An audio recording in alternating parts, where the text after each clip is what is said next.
The Acadians are part of the lineage of the Semitic, who inhabited the region of northern Syria. The Acadians arrived in Mesopotamia around 2550 BC. They were probably looking for fertile land to settle. Right at the beginning of their expansion, the Acadians and Sumerians had some quarrels, followed by a period of peace, which was very fruitful for the Acadians. They kept their trade alive and an exchange of cultural linguistic relations with the Sumerians, adopting and adapting the style of cuneiform writing. But, unlike the Sumerians, who valued the development of the arts and sciences, the Acadians were bellicose people and held war in great esteem. The Acadians were also polytheistic.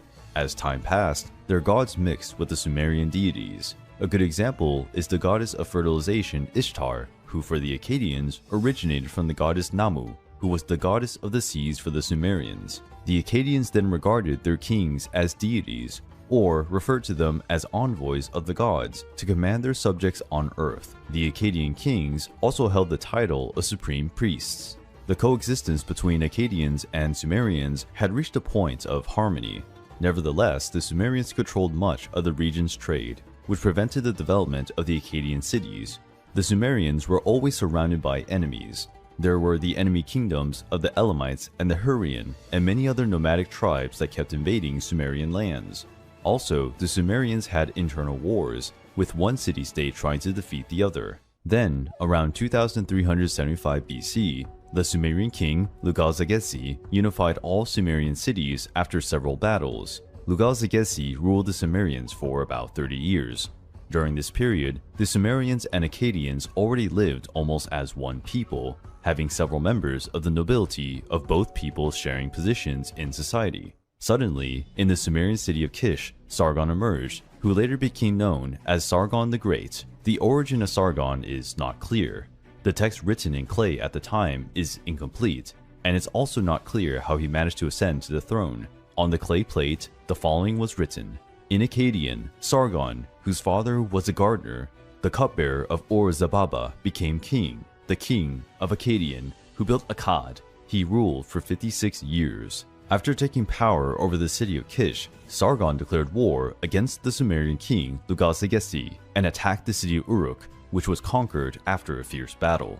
Lugal-Zaggisi was captured during the battle, and Sargon, as a sign of his superiority and disdain for the enemies, he put a collar around the neck of the defeated king and dragged him to the gates of his city. After that major victory, Sargon and his army kept conquering the other Sumerian cities and territories of the Elamites and Hurrians, creating the first empire in history, the first Mesopotamian Empire. Sargon's fame was so vast that he started to be called sovereign of the four corners of the earth, and his empire spread from Syria to the Persian Gulf and even reached the Mediterranean Sea. Sargon was so powerful and influential that he's even mentioned in Babylonian texts. Exalting his deeds, the Babylonians wrote, "Sargon had no rival, no equal. His splendor spread upon the lands." At the same time of Sargon's grandiose achievements, war was a frequent reality for the peoples of Mesopotamia, which generated efforts to improve the military equipment used by the Akkadian soldiers. The Akkadians worshipped lions, had sculptures and paintings of these animals in their temples and palaces, and some records refer that these animals were captured to be used in battles. Sargon died around 2215 BC at about 85 years of age, a very impressive age for the time. Soon after his death, many uprisings took place throughout the empire, and Sargon's offspring failed to maintain power for long. Little by little, the Akkadians were subjugated by the Goths, a tribe of nomads from the Zagros Mountains at the top of the Tigris River. After 2 centuries of existence, the first great empire in history collapsed. Sargon the Great was a powerful figure and inspired the kings of the Middle East for many generations to come.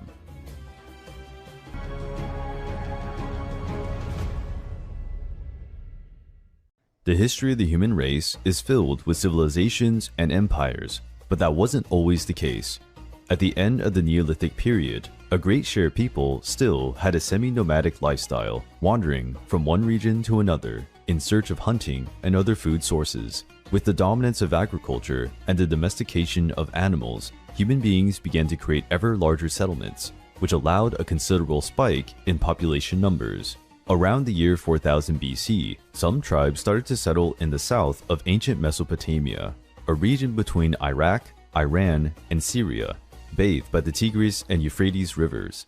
These tribes gave birth to what is probably the most important civilization in history, the Sumerians. The Sumerian civilization was fascinating, responsible for most of the breakthroughs during the Bronze Age. The Sumerians were pioneers in the drainage of swamps and irrigation system for crops. They possessed an intricate and properly developed language, which facilitated trade and the exchange of knowledge with other peoples. The Sumerians also stood out for their artistic ability, developing fine crafts and having great skill as artisans, marble and wood sculpting, and creating beautiful bronze sculptures.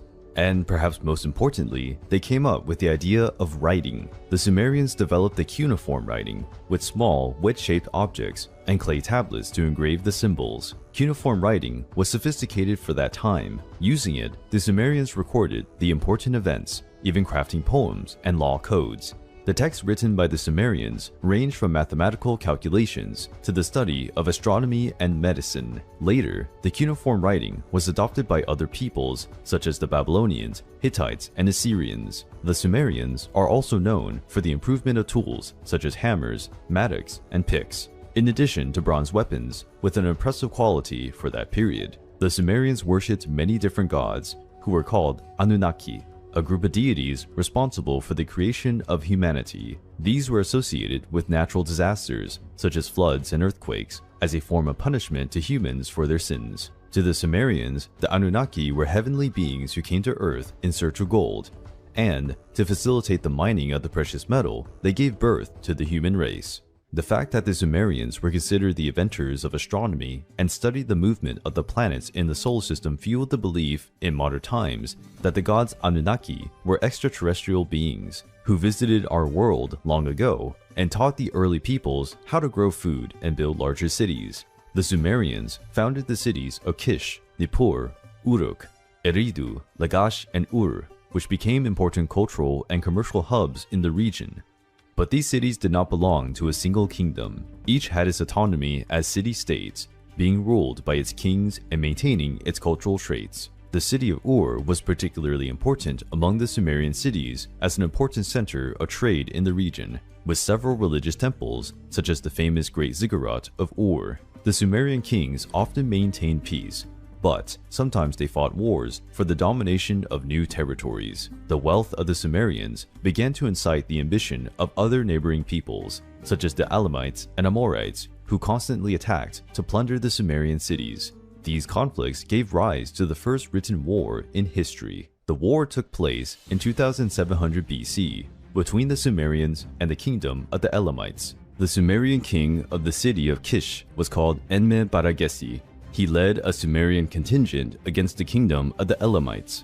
Back then, combat tactics could already make all the difference between victory or defeat. The Sumerians had trained and relatively disciplined soldiers who fought in shield wall formations when needed. Probably the most fearsome weapon of the time was the war chariots, with 2 axles and pulled by 4 animals, horses, or donkeys. It is easy to imagine that the number of casualties was high during these battles. There was little protection, and the combat was fought in close proximity. Also, there were carriages with units shooting darts, spears, and trying to run over the less fortunate soldiers. The Sumerians won the battle and recorded on a clay tablet, "We continue to plunder the weapons of the Elamites." Over time, other peoples of Mesopotamia developed large cities and increasingly bigger and well-trained armies.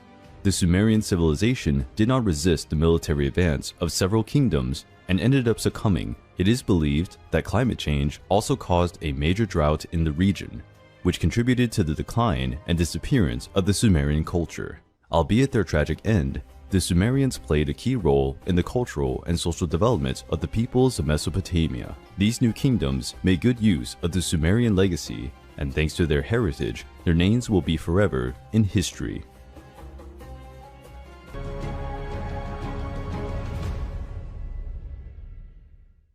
On the edge of the Aegean Sea, there is a large island. It was named Crete and was home to one of the most incredible and developed civilizations of the Bronze Age.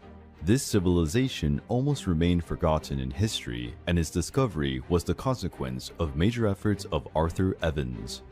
Arthur John Evans was an English archaeologist. He inherited his father's fortune, who was also an archaeologist. He traveled to Greece to study the rubble of the city of Mycenae. In his studies, he found evidence of an unknown civilization at the time, which led him to different places in Greece in search of answers. Finally, Arthur reached the island of Crete, where, guided by stories of the population, found the site of the legendary palace of Knossos, which belonged to King Minos of the legend of the Minotaur. The excavations of the site yielded discoveries that would make Arthur dedicate his entire life to his research. Arthur Evans called the people he discovered Minoans. It was named after King Minos, who, according to Greek myth, was the son of Zeus. The Minoans likely arrived in Crete from Anatolia, where Turkey is today. That migration also occurred in the Middle Paleolithic period, in 128,000 BC. However, the Minoan culture only started to develop after having mastered agriculture, which occurred around 5000 BC. As the Bronze Age advanced, the Minoans began to develop a culture based on sea trading, using their incredibly advanced ships for the first time. The Minoan vessels were elegant and robust. They could carry food and goods. Thanks to their ability to sail for days at sea, the Minoans began to trade with people from Anatolia, Phoenicia, Greece, Egypt, and Africa. Its culture soon began to flourish in many ways. Since the island of Crete offered natural protection, it did not endure invasions from other peoples for centuries. Around 2000 BC, the biggest source of income for the Minoans was agriculture. They produced olive oil, wines, and ceramic items with beautiful paintings. Minoan art highlighted all the sophistication of those people. Their paintings had a unique style and exhibited a deeply advanced artistic level. The beauty of women was exalted in several depictions, with large, dark, and wavy hair, colorful dresses, and lip and eye makeup. Men were usually depicted with dark skin, athletic bodies, and defiant posture. The Minoans also produced gold and silver jewelry, even pieces made of crystal. Although they did not have a war-oriented society, the Minoans used warriors to protect palaces and ships, to fight pirates and possible invaders. The Minoans were deeply attached to physical and athletic development. They had sports competitions like swimming, boxing, and racing. The most impressive sport was perhaps dancing around and jumping over an angry bull. This practice is called tarokathapsia and consisted of grabbing the horns of the bull during its attack. When the bull shook its head up in an attempt to free himself, the athlete took advantage of the impulse to make acrobatic jumps over the animal. To the Minoans, the bulls were sacred creatures, constantly exalted in sculptures and paintings. The religion of the Minoans appeared to be matriarchal, with the figure of a goddess holding two serpents as the supreme divinity. During the excavations of Arthur Evans, clay slabs were discovered with unknown writing, a large part of which cannot be translated to this day. To Arthur's surprise, and all those involved in the excavations, the Palace of Knossos was much bigger than expected. Knossos Palace has over 700,000 square meters, 3 times larger than Buckingham Palace in England. The excavations discovered the possible throne of King Minos, the oldest in all of Europe. The oldest paved road in Europe was also discovered. It was located at the entrance of the city, divided into streets surrounding the houses and temples.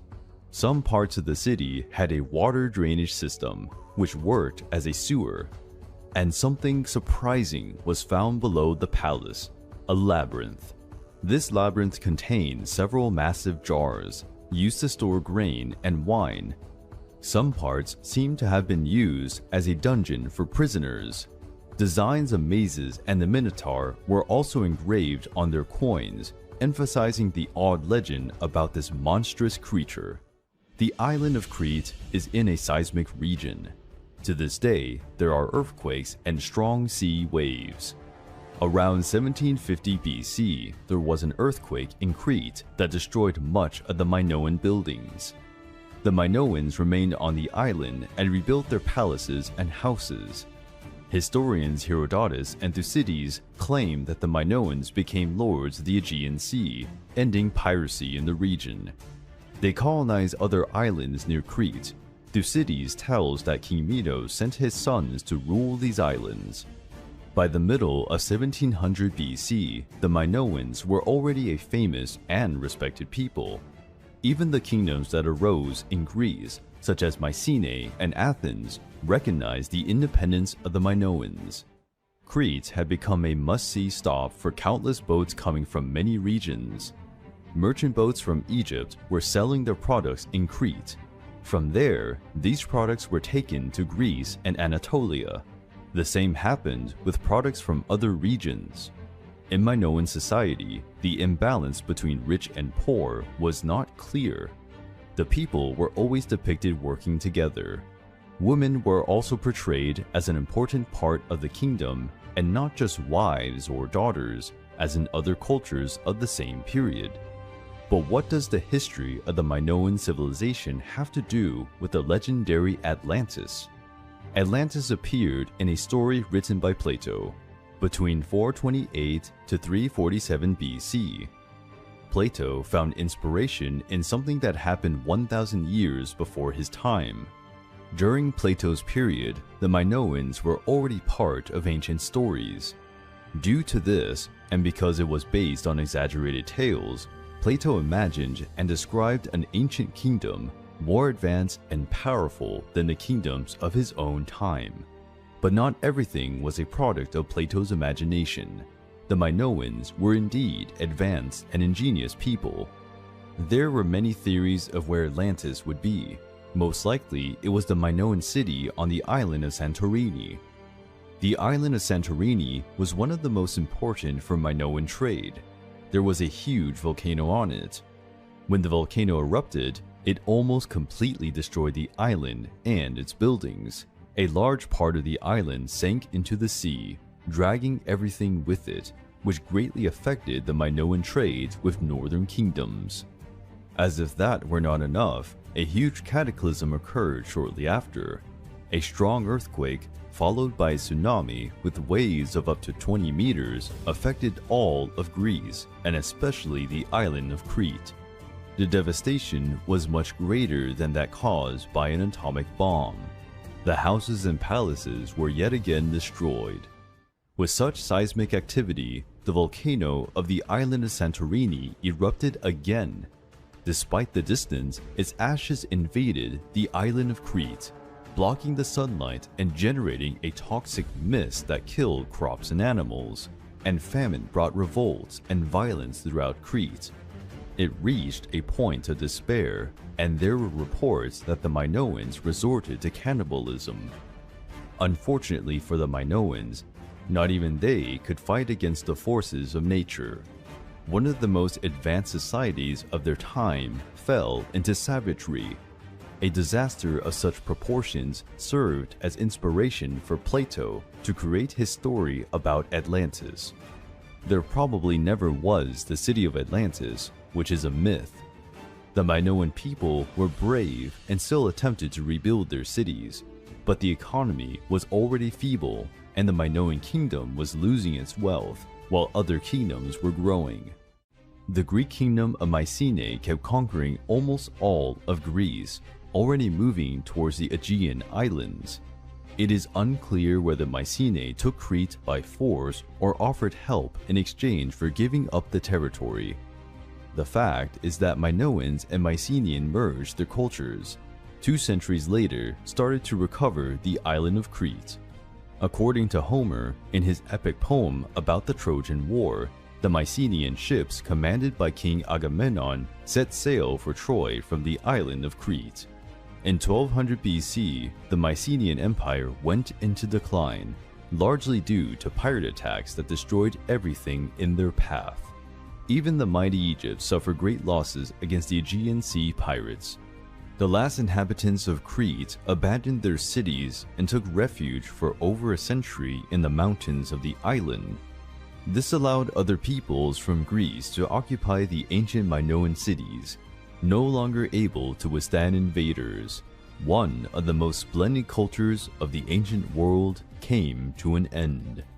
The Minoans are considered to be the first European civilization. Their influence was enormous for the Greek people who appeared afterward. Due to them as well, the trading and relationships of many civilizations became possible in the Bronze Age. Great civilizations do not disappear overnight, as in the legend of Atlantis, but their stories can be as incredible and rich as those imagined by the best writers.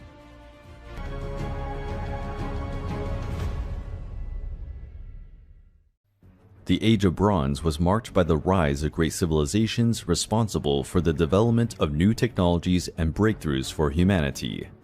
Some ancient peoples, like the Sumerians, Babylonians, and Egyptians, stood out for their contribution to the improvement of agriculture and architecture.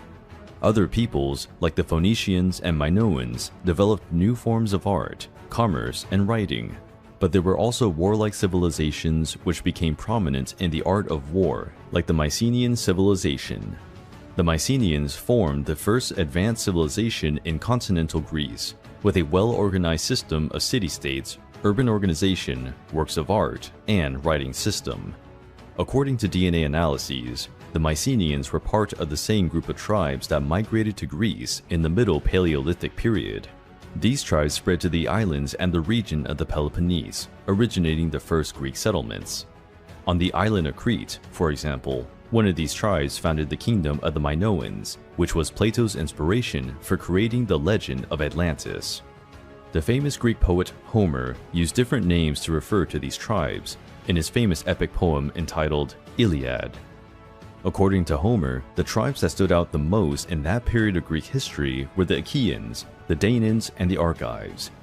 Over time, with the dominance of agriculture, commerce, and bronze metallurgy, these tribes founded the first city-states of Greece. The largest and richest of those Greek cities was Mycenae, whose name was the basis for naming an entire civilization. The city of Mycenae was found in 1876 by the German archaeologist Heinrich Schliemann. Heinrich used Homer's account as the basis for his investigations. To the surprise of many scholars of the time, the accounts were right. In his poems Iliad and Odyssey, Homer described the land where Mycenae and other cities were built and the surrounding landscape. With these descriptions, Heinrich and his team discovered the sites where the ruins of the cities of Mycenae, Tiryns, Pylos, and Troy were located. Around 1750 BC, the Mycenaeans and Minoans of the island of Crete created a busy line of trade between their main cities. Trade between the two kingdoms added new influences to the Mycenaeans, who began to copy the Minoan style of art and writing. For this reason, the historical period is known as the Creto-Mycenaean period. However, unlike the Minoans, who had a culture focused on commerce and navigation, the Mycenaeans were openly a warlike society. Little is known about the beginning of the Mycenaean civilization, but legend has it that the founder of Mycenae was the hero Perseus, half-brother of Hercules, famous for killing the Gorgon Medusa. There are indications that in 1500 BC, Mycenae was already a well-structured city, with strong walls in all of its extension. The excavations in Mycenae revealed much important evidence for the understanding of Mycenaean society. The Mycenaeans buried their kings in secret tombs known as tholos, which were excavated inside natural hills. In all, 9 tombs were found. A large part of them was intact, and many objects could be rescued for study and taken to museums. A curious and unusual fact is that the Brazilian Emperor Pedro II traveled to Greece to visit the excavations. He was invited by Heinrich Schliemann for a lunch organized inside one of these tombs. In 1350 BC, the walls of Mycenae and some nearby cities were rebuilt to house the rapid growth of the population. The stones used to build the new walls were so big and heavy that the walls became famous for being built by a giant cyclops. Many myths and fantastic stories of ancient Greece happened during the Mycenaean period. Heroes and demigods such as Perseus, Hercules, Theseus, Odysseus, Achilles, and many others were part of the Mycenaean world. Many Greeks of the classical period looked to their Mycenaean ancestors as a people closer to the divine lineage and capable of great deeds and achievements. Although they lived in Greece, the Mycenaeans were vastly different from the traditional image we have of the ancient Greeks. Their clothes, architecture, weapons, and armor were more rustic and robust. Many times they valued a more aggressive appearance. The Mycenaeans used many weapons made of bronze, including spears and axes with threatening shapes. Their swords were incredibly well made, and the most beautiful had engravings and handles made of gold.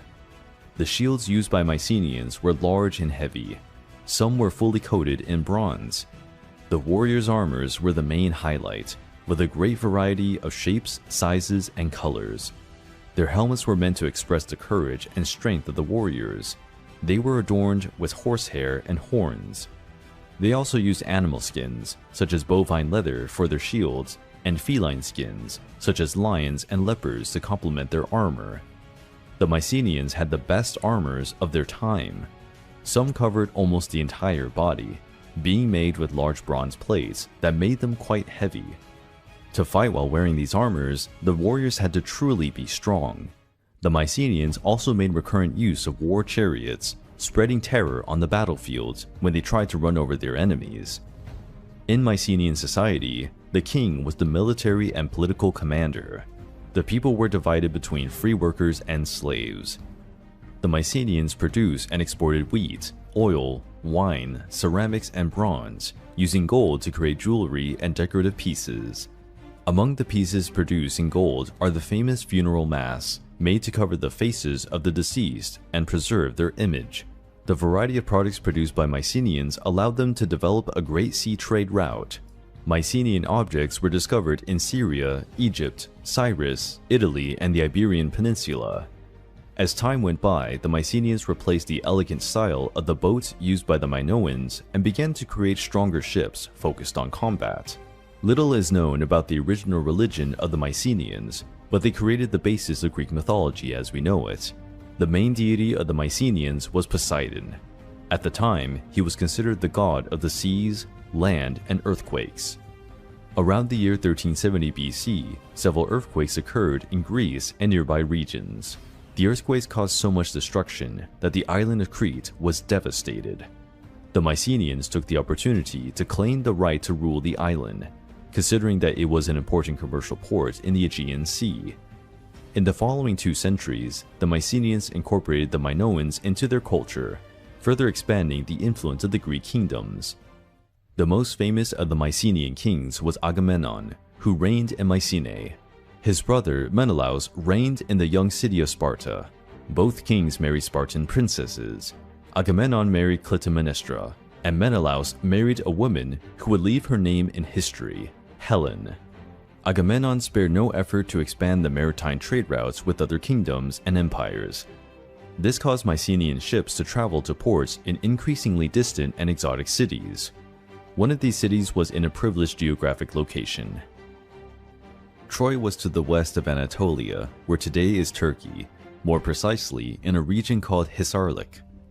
As there are strong winds in the region that constantly change the tides, many boats needed to slow down their pace or even find refuge in some pier for several days, waiting for the calm of the sea. Taking advantage of this situation, Troy collected taxes from the boats and goods that passed through its territory. Many of these goods were sold in the city itself. If the merchant refused to pay, his goods, boats, and all his money were confiscated by the Trojans. But who were the Trojans? We know little about Troy and its inhabitants. It is believed that they were a part of people known as Dardani, or at least they built their culture together with them. We know that the city of Troy welcomed travelers from different regions. For this reason, Trojans had various styles of clothing, jewelry, and military equipment. One of the few documents of antiquity that quotes the Trojans was written by the Hittites, who referred to them as Wilusa. Troy remained an unknown entity for a long time. It was first found by Frank Calvert in 1863. In 1870, Heinrich Schliemann led the excavations of the city. To his surprise, there was not only one Troy, but 9 cities, one built above the other. Heinrich's excavations revealed that Troy had been invaded plundered, and destroyed countless times over the centuries. The city was rebuilt several times over the rubble of the previous incarnation. At the time of the Trojan War, the city was already in its 6th phase. According to Homer, it had strong walls and divided into 2 or 3 sections, which made the city an exceedingly difficult fortress to be torn down. The taxes charged by Troy were considered abusive by other kingdoms. This generated conflicts between kings and traders. In particular, the Mycenaeans were quite displeased, for they were a kingdom of proud warriors who considered the Trojans disrespectful. Troy was ruled by King Priam, who sent his son Paris on a diplomatic mission to Sparta to try to appease the situation with the Mycenaeans. Paris was marveled by Queen Helen, wife of King Menelaus. There are 2 versions of the story of Paris and Helen. One says that Helen was kidnapped by Paris. Another says that she would have left of her own free will with the young prince. King Menelaus was furious at the offense and asked his brother Agamemnon, who had the largest army in Greece, for help. Agamemnon identified the perfect opportunity to declare war on Troy and end this abusive tax collection. Agamemnon gathered his army and assembled a fleet of ships. According to Homer, the impressive array had more than 1,000 warships. King Agamemnon also called the legendary heroes Achilles and his group of warriors known as the Myrmidons. The Mycenaean army sailed the Aegean Sea and surrounded Troy, starting a war that would last almost 10 years. The Mycenaeans launched several attacks against the city, but all failed. In one of these attacks, Patroclus, a friend and lover of Achilles, was killed by Prince Hector of Troy. To avenge Patroclus' death, Achilles challenged Hector to one of the most famous duels in history. Homer describes an epic struggle. 2 of the greatest champions of his time fought to the death, near the gates of the city of Troy. Finally, Achilles delivered the fatal blow and killed Hector. Achilles, still furious at his friend's death, tied the feet of Hector's corpse to his chariot and made 3 laps around the perimeter of the city, dragging his body on the stony ground before all the Trojans. After this, the morale of the Trojans was extremely low, but even so, they did not surrender the city. Then the Mycenaeans conceived the plan of the famous Trojan horse. Using the wood of some of their ships, they built a great wooden horse and took it to the Trojan gates, where they put it as a gift for the Trojans, who had great esteem for horses. The Mycenaeans returned to their ships and faked their retreat. The Trojans, relieved to have escaped the siege, opened the gates and brought the wooden horse into the city and started a big party to celebrate the victory. Later at night, practically everyone in the city was plunged into an alcoholic sleep. At that moment, a hidden door in the belly of the wooden horse was opened. Out of it came Achilles and his warriors. The invaders easily killed the sleepy guards and opened the gates of Troy. The Mycenaean army, hiding behind some hills, finally managed to enter the city. The city was looted and burned. Practically all men were killed, including King Priam. The women and children were enslaved. According to the legend, Achilles died in Troy, wounded by a poisoned arrow that hit its heel, shot by the cowardly Paris. Other versions say that Achilles survived and headed to new battle and novels. The sordid Paris was killed that night. The Mycenaeans returned victorious to Greece, but many were punished by the gods and could never go home. King Menelaus took Helen back to Sparta, but after Menelaus' death, Helen was expelled from the city, having died alone in exile. One of the few survivors of the Trojans was the warrior Aeneas.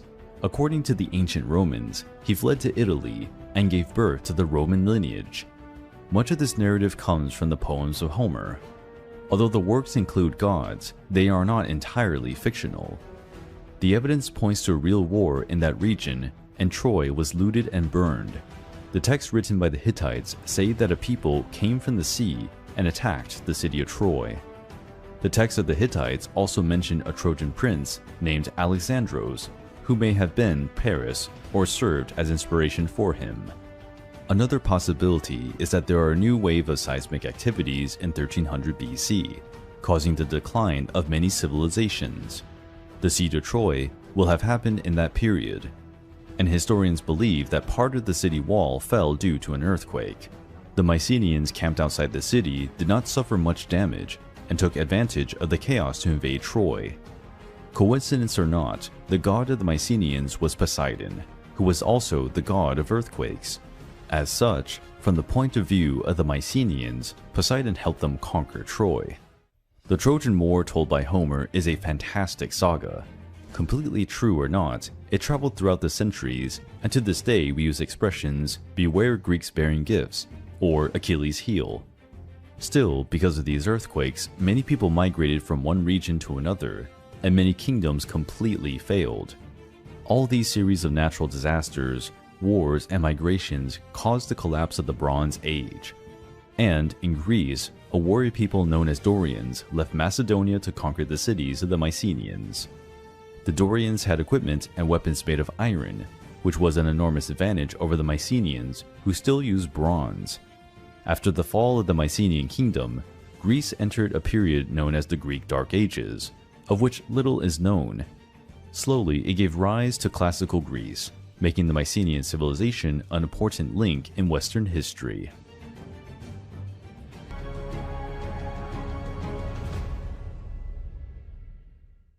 Many empires emerged during the Bronze Age. Some became famous as the Babylonians. Others, however, were buried by the sands of time and were almost forgotten in the course of history. The Hittite Empire was one of the most powerful and influential of its time, and yet it remained concealed for a long time. The Hittites were an Indo-European people who, in 2000 BC, settled in central Anatolia, where Turkey is today. They called themselves Hatti, and as soon as they arrived in the region, they dominated the other tribes. This domination was enforced. Diplomacy was only used when feasible. The Hittites were proud of their warrior society and had great esteem for horses. Those responsible for breeding and training horses had a prominent place in society. One of the first accounts of the Hittites is in the Greek tale The Odyssey, where the Hittites are called Ketas. In the Bible, the Hittites are quoted in the Old Testament as Heth. There is even the story of Uriah, Bathsheba's husband, who served King David. Uriah and Bathsheba were Hittites. The Hittites are also mentioned in Asian and Egyptian texts. Even with so many accounts, the Hittite people were only officially discovered in 1880 by archaeologist Archibald Henry Sayce. Even though he found evidence, Archibald was a laughingstock within academic society, who said he was trying to make up the existence of the Hittites. Its discovery was only confirmed years later, in excavations carried out by the German archaeologist Hugo Winkler. By 1650 BC, the Babylonian Empire, the Egyptian Empire, and the Hittite Empire had been consolidated. The Hittites were in a very privileged geographical position, since they could trade with different nations of different cultures. Merchant vessels from Greece, Egypt, and Mesopotamia passed through the ports of the Hittite cities. Even though they were surrounded by powerful kingdoms and empires, the Hittites were never conquered, and it is said they never lost a battle. In 1274 BC, the Hittites fought the Battle of Kadesh against the Egyptians. Both fought fiercely without gaining a decisive advantage. The battle ended in a draw, and the powerful Egyptians were forced to retreat. Pharaoh Ramses II signed a peace treaty with the Hittites, recognizing the Hittite Empire as being of equal military power to Egypt. On several occasions, the Hittites stopped Assyrian, Babylonian, Egyptian, and Greek invasions, and even completely defeated the enemy troops. Their equipment consisted of bronze helmets and weapons, as well as heavy armor made of small bronze plates. The Hittites are also known as the first civilization to dominate iron metallurgy. The Hittites also had the reputation of owning the best war chariots of their time. They could carry 3 warriors and were pulled by 2 or even 4 horses. The tactic used by these carriages was efficient. There was a driver for the horses, a warrior with a long spear and heavy armor. Also, a third warrior carried a shield to protect the other 2. Sometimes, this third warrior used bow and arrows for attacks at a distance. A combination of speed, attack, and defense undoubtedly made the Hittites fearsome. Some records mention that even the famous city of Troy paid tributes to the Hittites. The Hittite society was incredibly advanced. They had their own hieroglyphic writing, later changed to the cuneiform writing copied from the Assyrians. They had a very detailed art style, as well as established and severe laws that punished with death crimes like murder.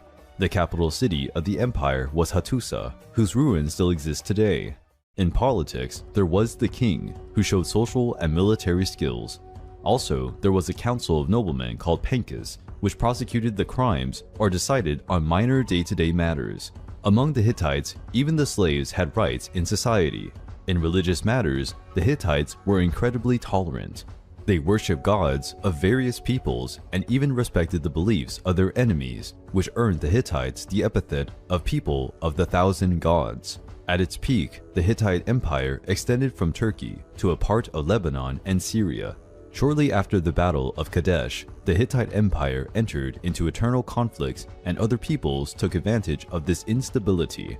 The Hittites were destroying their cities and villages in the civil war. The Assyrians kept increasing the pressure with their attacks.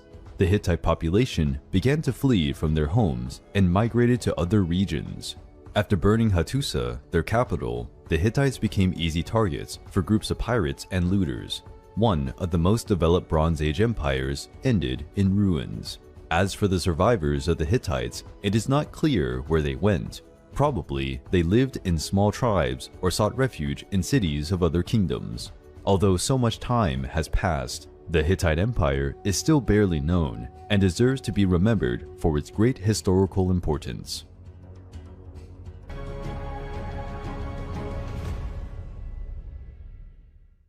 Much is said about the importance of Greek culture and how it has served as a basis for the development of Western thought, but the Greeks were influenced by others, ancient and exotic peoples who are still a mystery to this day. The Phoenicians are among the most developed and influential peoples of antiquity.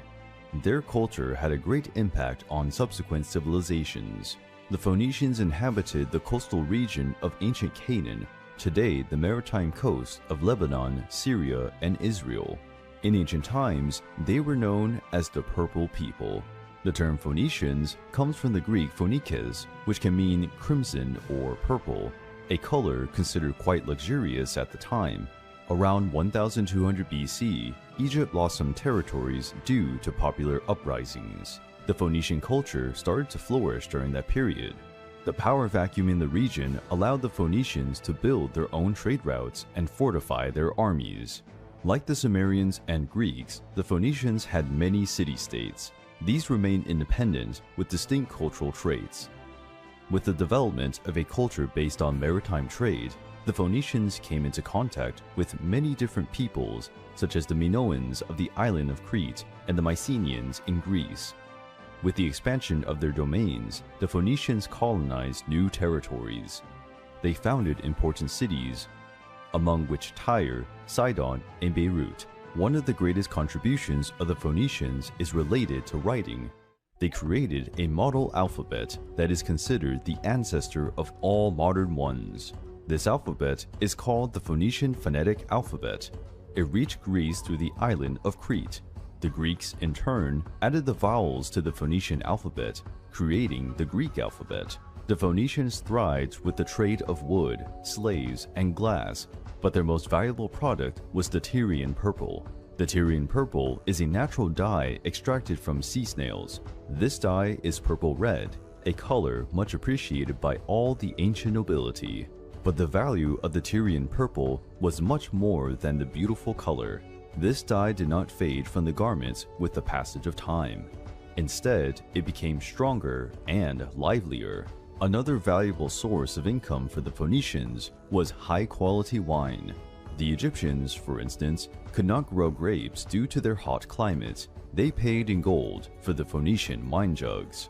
The Phoenicians still traded in silver, copper, tin, and bronze, while also producing jewelry and sculptures made of colored glass. With so many different products in the markets, the Phoenicians accumulated a truly amazing wealth. All this was possible thanks to the incredible boats developed by the Phoenicians. The Phoenician galleys were called biremes, as they had 2 rows of oars.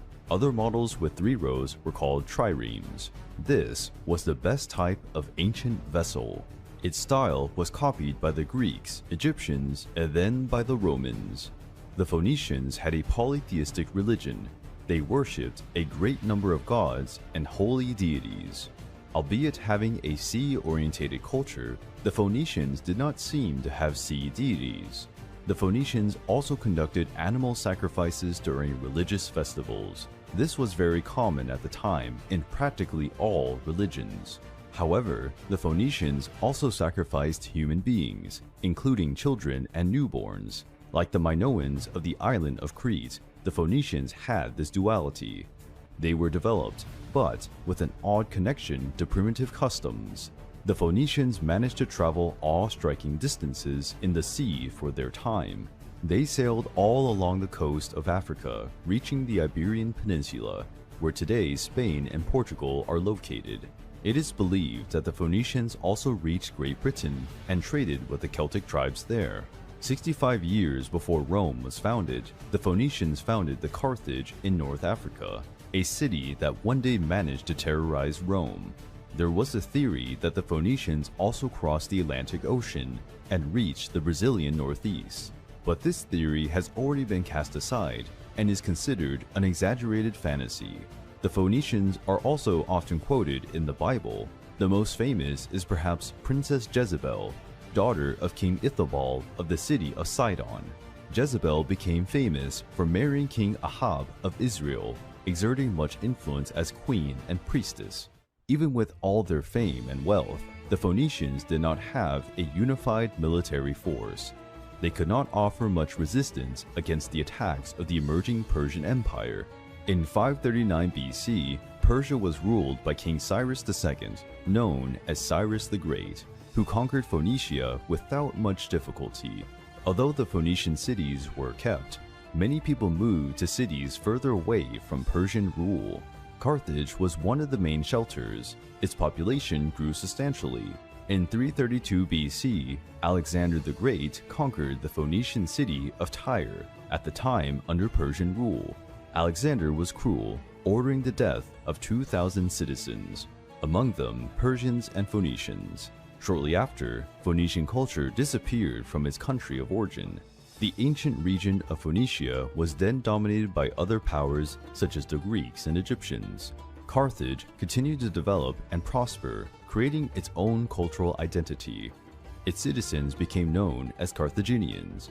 In essence, they maintained their Phoenician origin.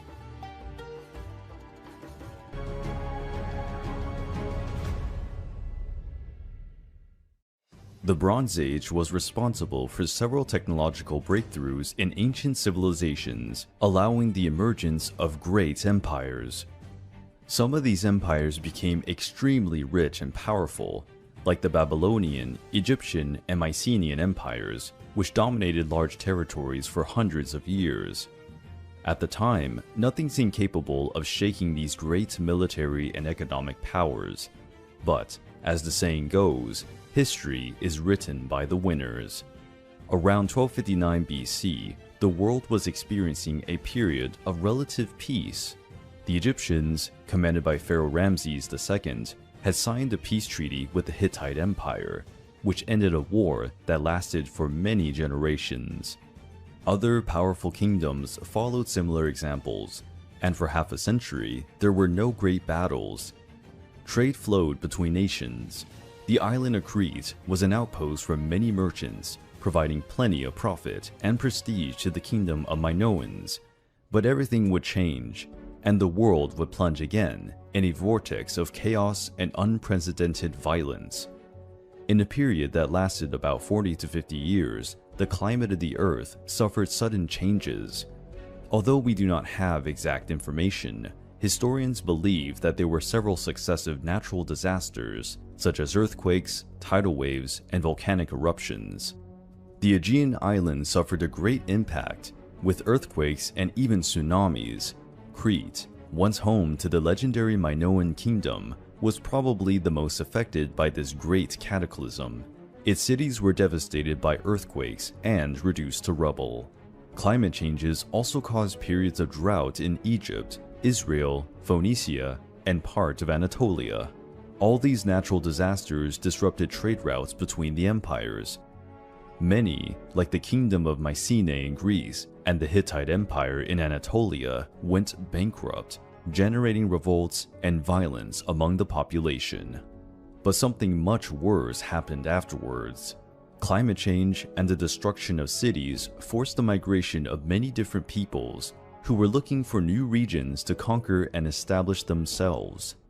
Large groups of pirates began to attack coastal cities, devastating everything that had resisted the earthquakes. These violent and bloodthirsty pirates were nicknamed Sea Peoples, being responsible for the fall of many powers of that time. The truth is that we do not know the original place of the Sea Peoples. It is highly likely that they were a confederation of tribes who, out of necessity or opportunism, united to attack a considerable part of the most powerful kingdoms in the world. The few contemporary sources left by the Egyptians and Hittites refer to the Sea Peoples by the name of Shurden, which may suggest that these pirates were from the islands of Sardinia and Sicily. Another hypothesis is that the Sea Peoples originate from the coastal tribes of western Anatolia, having organized themselves as a single horde to attack the continental kingdoms. The fact is that, at the end of the Bronze Age, the Sea Peoples attacked almost all the kingdoms that could be invaded by the sea. The Minoan kingdom, which was already very weakened, was an easy target for the pirates, who killed a good part of the island's inhabitants and destroyed the remaining cities. In Anatolia, the situation was not that different. The Hittite Empire, which was already quite fragmented, was shattered, even being completely extinguished due to the sudden attacks on the pirates. In Greece, the Mycenaean states suffered some attacks around 1190 BC, but they managed to get back on their feet for some time, collapsing definitively when they were invaded by the Dorians, a warrior people who dominated a substantial part of Greece. Egypt was one of the few empires that sustained the attacks of the Sea Peoples, due to the enormous military skill of Pharaoh Ramses III, who expelled them definitively from his lands.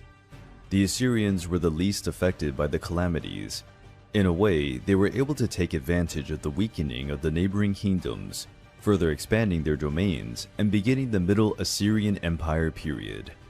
Although we know little about the Sea People, they had an enormous reputation as warriors and navigators already in antiquity. During the Battle of Kadesh, between the Egyptian and Hittite forces, the Shurden mercenaries were hired to fight for both sides, which proves that these coastal warriors were renowned. But not all the invaders of the Sea Peoples wanted only to plunder the decaying cities. There is a theory that some groups established permanent settlements on the coast of the ancient Canaan. The new inhabitants of the region became known as Philistines, a name well known in Old Testament biblical stories. Natural disasters caused the fragmentation and decay of the Bronze Age, but the Sea Peoples were responsible for the final blow to many empires. Another reason that made it impossible for the empires to recover was their highly centralized systems of government, where direct intervention by kings and emperors was necessary to solve all territorial issues. Because of the collapse of the Bronze Age, the world entered a kind of dark age, which we know little, but it was certainly turbulent and full of violence. New kingdoms were gradually organized during the Iron Age, with new models of government and armies composed mainly of well-equipped infantry. Around 750 BC, arts and writing began to resurface among the Mediterranean peoples. It is also during this period that the history of classical Greece and Rome begins. The Bronze Age had come to an end, and with it, an era of great discoveries, powerful empires, and legendary heroes, which become part of the history of the past. But it is important to remember that, without the Bronze Age, humanity would not have developed as we know it. We must be proud of the heritage left by our ancestors.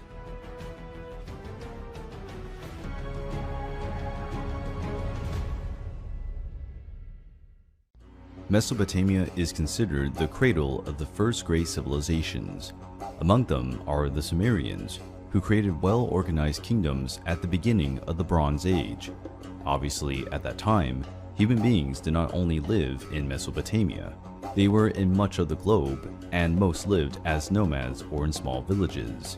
Some tribes migrated to North Africa in about 5500 BC, where they created villages and spread out along the Nile Valley, more precisely in the regions now known as Upper Egypt and Lower Egypt. The region was chosen for the existence of the famous Nile River. Besides being the most extensive river in the world, it was also responsible for the development of Egyptian culture. The ancient Egyptians called the Nile River Iteru, meaning Great River. They considered it a gift from the gods to all living beings. Every year, the Nile River has periods of high tide, irrigating the soil around it. The debris makes the land dark and fertile, and makes it possible to farm and graze rural animals. One of the names that the Egyptians used to refer to their land was Kemet, a term that can be translated as Black Earth, underlining the importance of fertility in the soil. The most prominent region is the delta of the Nile, where the river is divided into several branches, flowing into the Mediterranean Sea, where the largest number of settlements are. As with the Mesopotamian peoples, the dominance of agriculture was the main stimulus to boost trade and cultural development of the early Egyptians. As time went by, settlements became independent cities. Soon, the first rulers began to emerge, who declared themselves sovereign kings of their territories. In 3100 BC, a king of Upper Egypt began a military campaign against the other cities. The identity of this king is discussed among historians. Archaeological records indicate the existence of a semi-legendary king who, according to the beliefs at the time, would be a descendant of Horus. This mysterious king was probably known by the name of Narmer or Menes. There are strong indications that Narmer would be the name used. More complete studies indicate that Menes was an honorary title, which means he who perseveres. Narmer was successful in his campaign and unified the people of Lower and Upper Egypt under his command. He was the first pharaoh of Egypt. Narmer began the first Egyptian dynasties. This was followed by 30 dynasties over the centuries. The city of Memphis was founded by Narmer. For a long time, it was the capital of ancient Egypt, due to its geographical location, which guaranteed a strategic control point in Egyptian territory. The city had a port on the banks of the Nile River, where factories and workshops are built, producing ceramic jars, clothes, or dyes that were transported to the neighboring cities by boats along the river. Even in this period of their history, the Egyptians already had conflicts with the neighboring peoples. For example, some Nubian and Lebanese tribes who did not accept the dominant power of the Egyptians in most fertile territories. These tribes constantly rebelled against the Egyptians and attacked smaller villages and cities, provoking violent fighting and making it difficult to distribute goods throughout the region. It is possible that Pharaoh Narmer married Nithotep, a princess from North Africa. The marriage would have political objectives to appease disputes on Egyptian territory. Nithotep was the first queen of Egypt. Perhaps she was the first female pharaoh after Narmer's death. If so, she was the first woman in history to rule a dynasty. Nithotep's name was found in several places, such as tombstones and sacred objects. This underlines its importance as co-founder of the first dynasty. She is the oldest queen of ancient Egypt, whose name is known by historians.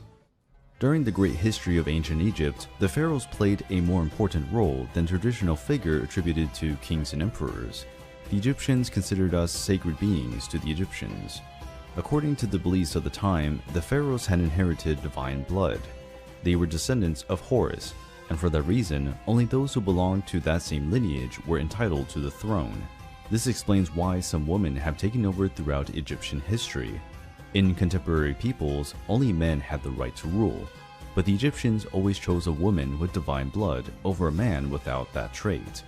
The pharaohs were not only in charge of governing, they were also the supreme commanders of the army, the highest magistrates, and the highest priests. The pharaoh was the human figure closest to the gods. Despite all the benefits available to the pharaohs, their lives were not particularly easy. Some took on the burden of governance of a nation before the age of 12. The heir to the royal throne was prepared from childhood to fill the position. He had to learn military tactics, the history of kingdoms, and military conquests. He also had to learn to read, write, and memorize religious rites. Despite the authority of the pharaohs, they rarely remained in power for long. Their reign was often interrupted by invaders or coups. To prolong the reign of the pharaohs, every year ritualistic festivals took place, the Opet festivals. The objective was to rejuvenate the pharaoh and his bond with the gods. When a pharaoh was able to remain in power for about 30 years, a great party was organized to exalt his reign. At death, he was honored with parties, songs, and rituals of passage to the other world. Around 2686 BC, the phase known as the Ancient Empire, also known as the Pyramid Age, began. In this period, Egypt was already established as an empire, having commercial relations with the Lebanese, Palestinian, and Mesopotamian peoples. Egypt had become a land of great riches.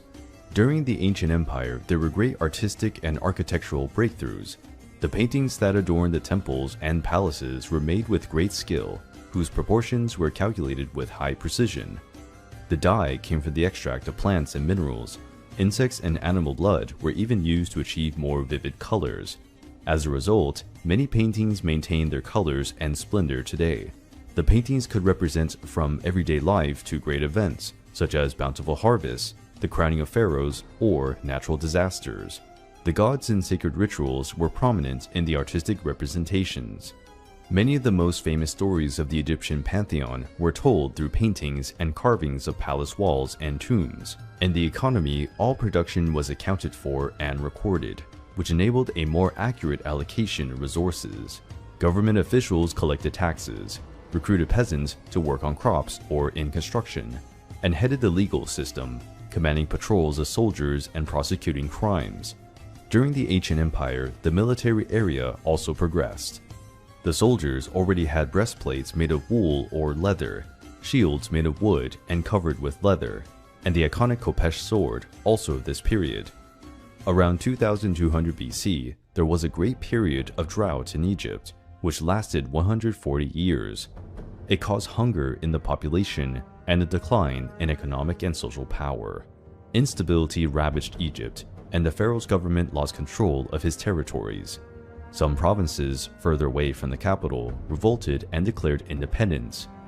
The leaders of the rebel provinces stopped paying taxes to the central government and began to enrich their own coffers. In the end, a kind of mafia leader was born, as they hired criminals and deserters as personal protectors. Two groups stood out. One commanded Lower Egypt, from the city of Heracleopolis, and the other commanded Upper Egypt, from the city of Thebes.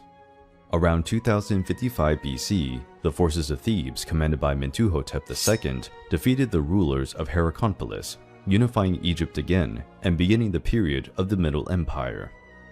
The sands of Egypt hold secrets and stories that awaken our imagination and will to unravel the past of one of the greatest civilizations in history. After the difficult times of the Ancient Empire, the Egyptians managed to recover their ancient territories and trade routes. It was the beginning of a new era of prosperity. This new phase in Egyptian history is known as the Middle Empire, between 2050 BC and 1710 BC. After re-establishing military control in Egypt, the economy had to recover. New irrigation systems were built, besides new monuments to the gods. Pharaoh Mentuhotep II began a military campaign to conquer Nubia, a region rich in gold and precious jewelry, and very lucrative for the debilitated Egyptian coffers. The fight against the Nubians lasted many years, and, despite their insistence, the Egyptians were unable to totally subjugate their opponents, proving the great military capability of the African tribes. Mentuhotep II died after reigning for 51 years. He was buried together with his 6 wives in a funeral complex in Deir el-Bahari. After Egypt regained its financial power, without facing great external threats, the empire entered an erudite period. During the Middle Empire, the concept of life beyond death gained notoriety. Dying, something that was already seen as a rite of passage, became even more important in the daily life of the Egyptians. The rulers also recovered the habit of erecting pyramids as tombs, ordering the construction of ever larger monuments. The construction of the pyramids began in the Ancient Empire.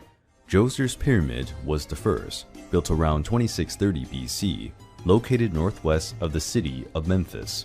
The Djoser Pyramid and its tomb complex are considered the oldest monumental structures in the world, designed by architect Imhotep. During his life, Imhotep was probably one of the most important men in Egypt, with knowledge in several areas, such as medicine, architecture, religion, and carpentry. Imhotep belongs to a small group of plebs who received the status of deities in Egypt. This distinction was usually reserved for the most important members of the nobility. Imhotep's historical existence is proven through two contemporary inscriptions on the base or pedestal of one of Djoser's statues. Imhotep was such an important figure that even after his death, he continued to be revered. His grave was hidden in complete secrecy and remains unknown to this day.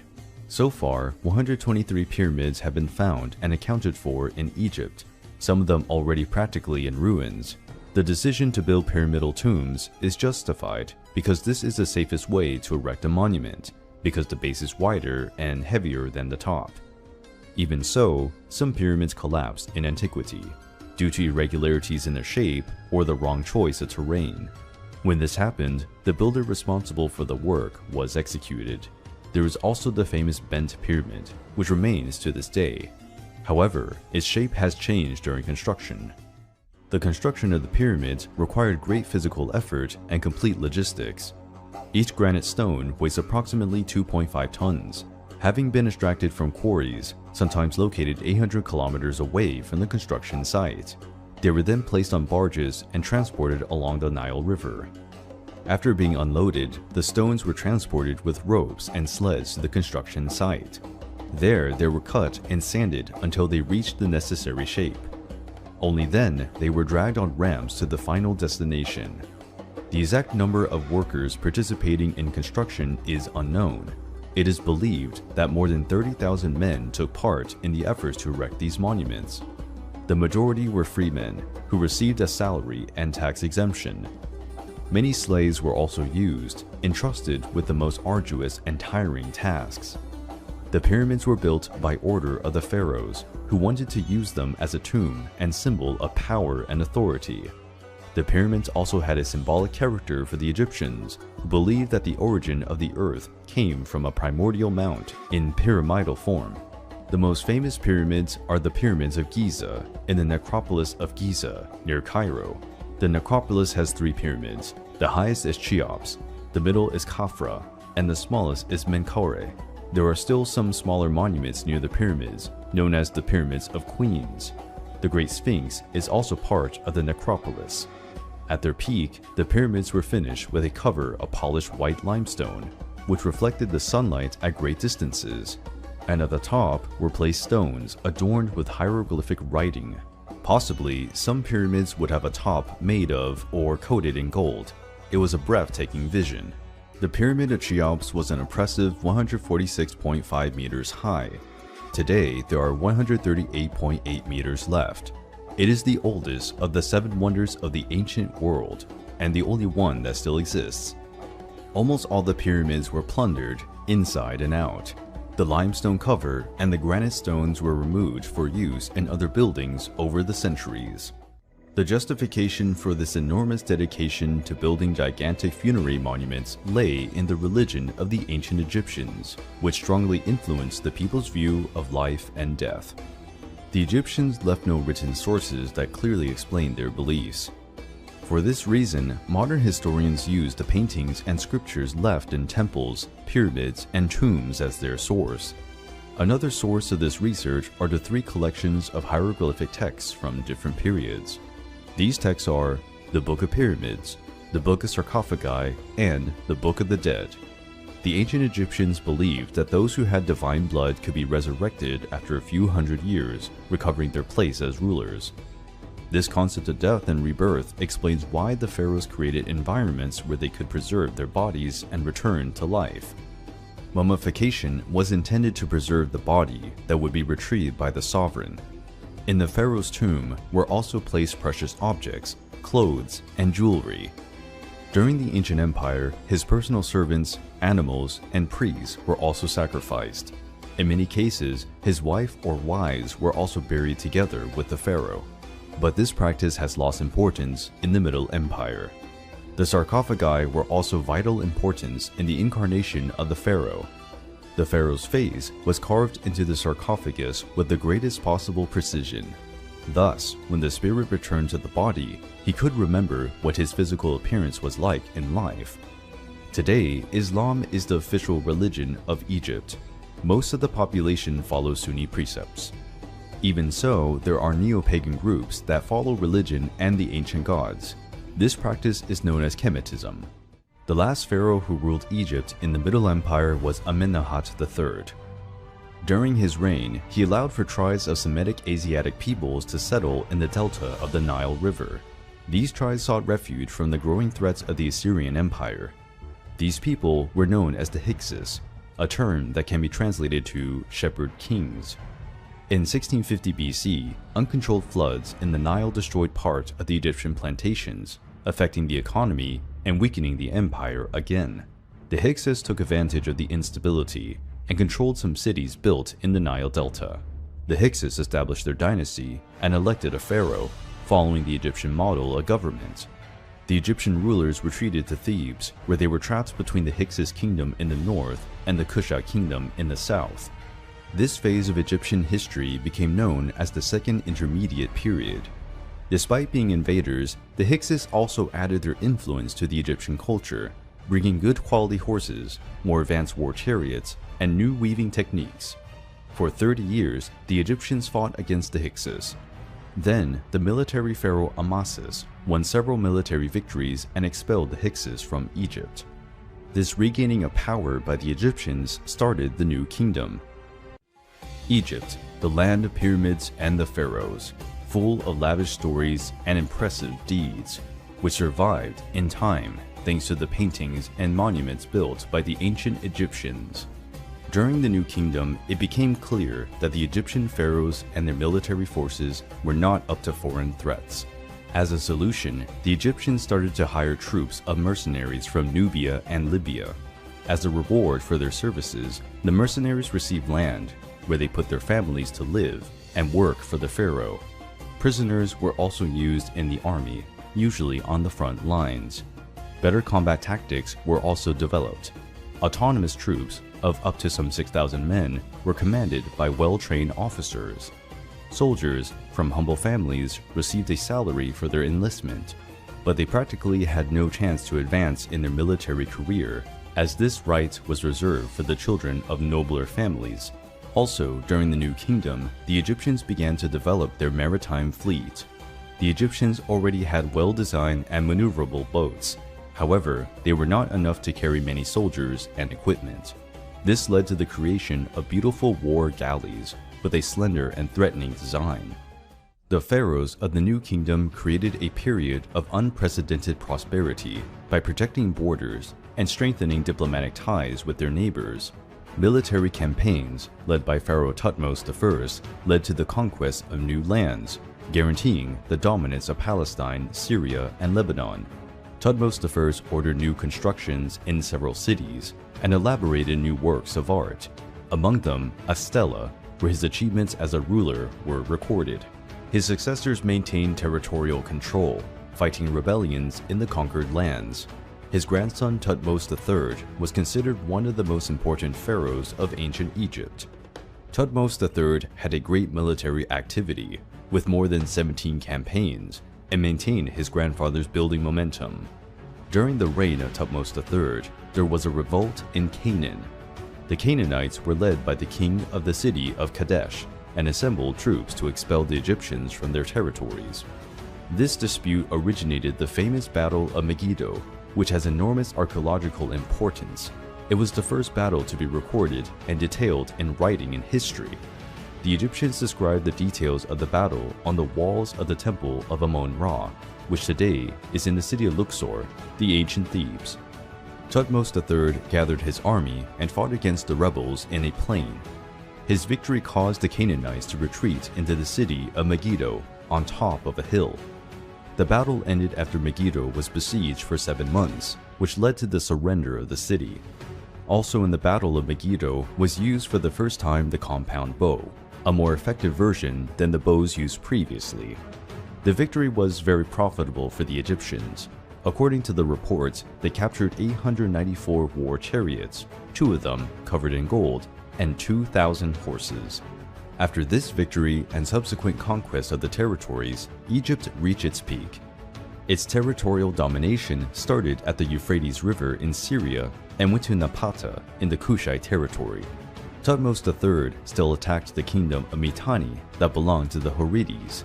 He won again and annexed new lands to Egypt and a new contingent of captured soldiers. Thutmose III is believed to have visited the Greek city of Crete, probably the first pharaoh of Upper Egypt to travel by sea and visit a foreign nation. But not everything went well for the Egyptians during the new kingdom. A turbulent period erupted when a new pharaoh took the throne. Pharaoh Akhenaten was one of the most controversial figures in Egyptian history, and his life is full of mysteries and questions. Akhenaten wanted to extinguish the cult and traditional deities of Egypt. He challenged more than 1,500 years of religious traditions when he decided to adopt only one god, decreeing that the god of Aton was the only creator of all things and living beings. The god Aton was the personification of the sun, source of light and warmth to the world. The pharaoh chose Akhenaten's name, which can be translated as "he who praises Aton." Akhenaten was a sloppy pharaoh in diplomatic and military relations. Neighboring kingdoms severed relations with Egypt, and some became threats again. The ancient Egyptians later referred to Akhenaten as the Mad Pharaoh. The monarch constantly showed his religious fervor, affirming, "Aton lives, there is no other except him." This behavior infuriated many priests and citizens, causing riots and violence in parts of the new kingdom. Akhenaten's main wife was Queen Nefertiti, who became world-renowned when her bust was found in 1912 by German archaeologists. Nefertiti is believed to have been a beautiful woman. The sculpture was never finished, with one eye missing, so that her image would not provoke the anger and jealousy of the Egyptian goddesses. After Akhenaten's death, Nefertiti disappeared from the historical records, and her fate is unknown. Akhenaten reigned for about 17 years. This time was enough for Egypt to lose much influence and dominion. Akhenaten's cause of death is unknown. There are suspicions that he was murdered by a group of priests who worshipped the ancient gods. Akhenaten had many children. One of them would have a special prominence in Egyptian history. His son was the famous Tutankhamun. After Akhenaten's death, Egypt went through a troubled period. His son was still too young to assume the throne, and his daughters could not take power because there is a living male heir. An enigmatic figure took over, Smenkhare. There are debates about whether Smenkhare was actually Nefertiti, who would have assumed the throne and changed her name. Another possibility is that Smenkhare was Akhenaten's son-in-law, taking the throne by marrying one of the daughters of the former pharaoh. Noble Ai and a general named Horemheb also appeared. Both served Akhenaten and Nefertiti. It's probably that Ai was Nefertiti's father. Ai aspired to reach the throne and had members of the royal family murdered. The young Tutankhamun and his half-sister Ankhesenamun were rescued and taken to Thebes. Tutankhamun was crowned pharaoh at only 9 years of age. To strengthen the lineage, he married his half-sister, who was only 11 years old. Due to Tutankhamun's age, Ai ruled Egypt with the position of vizier, a kind of regent. His government was supported by General Horemheb. As the years progressed, Tutankhamun had a more active and authoritarian voice, ordering the construction of temples for the ancient gods of Egypt. This allowed to restore the cult of different deities. In 1324 BC, Tutankhamun died at the age of 14. The reason for his death has given rise to various speculations: disease, poisoning, or murder. The last option was not unlikely, because Tutankhamun was a threat to Ai's plans. Another event that reinforces the hypothesis of murder is that right after Tutankhamun's death, his wife, Ankhesenamun, sent letters to the king of the Hittites, asking him to send one of his children to marry her and be crowned pharaoh of Egypt. The Hittites and Egyptians were always enemies. This shows that Ankhesenamun's request was motivated by fear and urgency. With reluctance, the king of the Hittites sent one of his sons to meet Ankhesenamun. But mysteriously, this prince never entered Egypt. It is likely that he was murdered by spies, following Ai's orders. Ankhesenamun ended up marrying Ai, most probably against her will. A few months later, after her marriage to Ai, poor Ankhesenamun died abruptly. It is not difficult to deduce that this too was the order of the cruel Ai. Tutankhamun has a great importance for the history of ancient Egypt.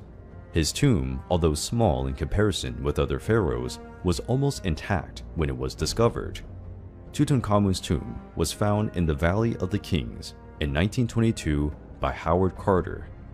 The tomb was not desecrated by thieves, and this originated the famous legend of the Tutankhamun curse, in which if someone violated the pharaoh's tomb, he would suffer a terrible death. In the tomb were found 3 amphorae of wine, one of them with white wine, and a dagger whose blade was created with the iron of a meteorite. The tomb also had baskets with cereals, jewels, clothes, statues of the god Anubis, and 2 small mummies of female fetuses, probably daughters of Tutankhamun, born prematurely. The mummy of Tutankhamun was kept in 3 sarcophagi. The smaller one, which kept the young pharaoh's body, was made of gold. Although short, Tutankhamun's story is full of murder, betrayal, and intrigue. It deserves to be known and remembered to this day. As for Regent Ai, he seems to have died of old age. As he had no heirs, he was succeeded by General Horemheb. Horemheb, although he was a military general, was accepted by the people as a pharaoh because he successfully served Egypt in the wars. Egyptian history would still have many twists and turns in the future, and the arrival of famous pharaoh Ramses II would cause fear in the hearts of Egypt's enemies. The great Egyptian pyramids have remained firm over the centuries. Their monumental splendor showed the effort of the Egyptian people to maintain the glory of their empire. After the tragic reign of Pharaoh Tutankhamun, Egypt was ruled by a former general named Horemheb. Horemheb established order in Egypt, creating stricter laws, which included, as punishment for crimes, cutting off the nose of the evildoer and exiling him into the desert. Horemheb continued the struggle to re-establish the cult of the ancient gods. He even tried to erase the records of Akhenaten's reign, referring to the ancient pharaoh as a demon who wanted to destroy the beliefs in the true gods. Horemheb had no heirs, so he was named as his successor Ramses I, his closest friend and a general of the Egyptian army. Ramses I assumed the throne at about 50 years of age and reigned for only 2 years. He was replaced by his son Seti I. Seti I fought against the Hittites and conquered the city of Kadesh. The Hittites established a peace agreement with the Egyptians that lasted 15 years. Seti I recovered other territories that had belonged to Egypt before the reign of Akhenaten, but Seti I also stayed a short time on the throne, as he died at only 40 years of age.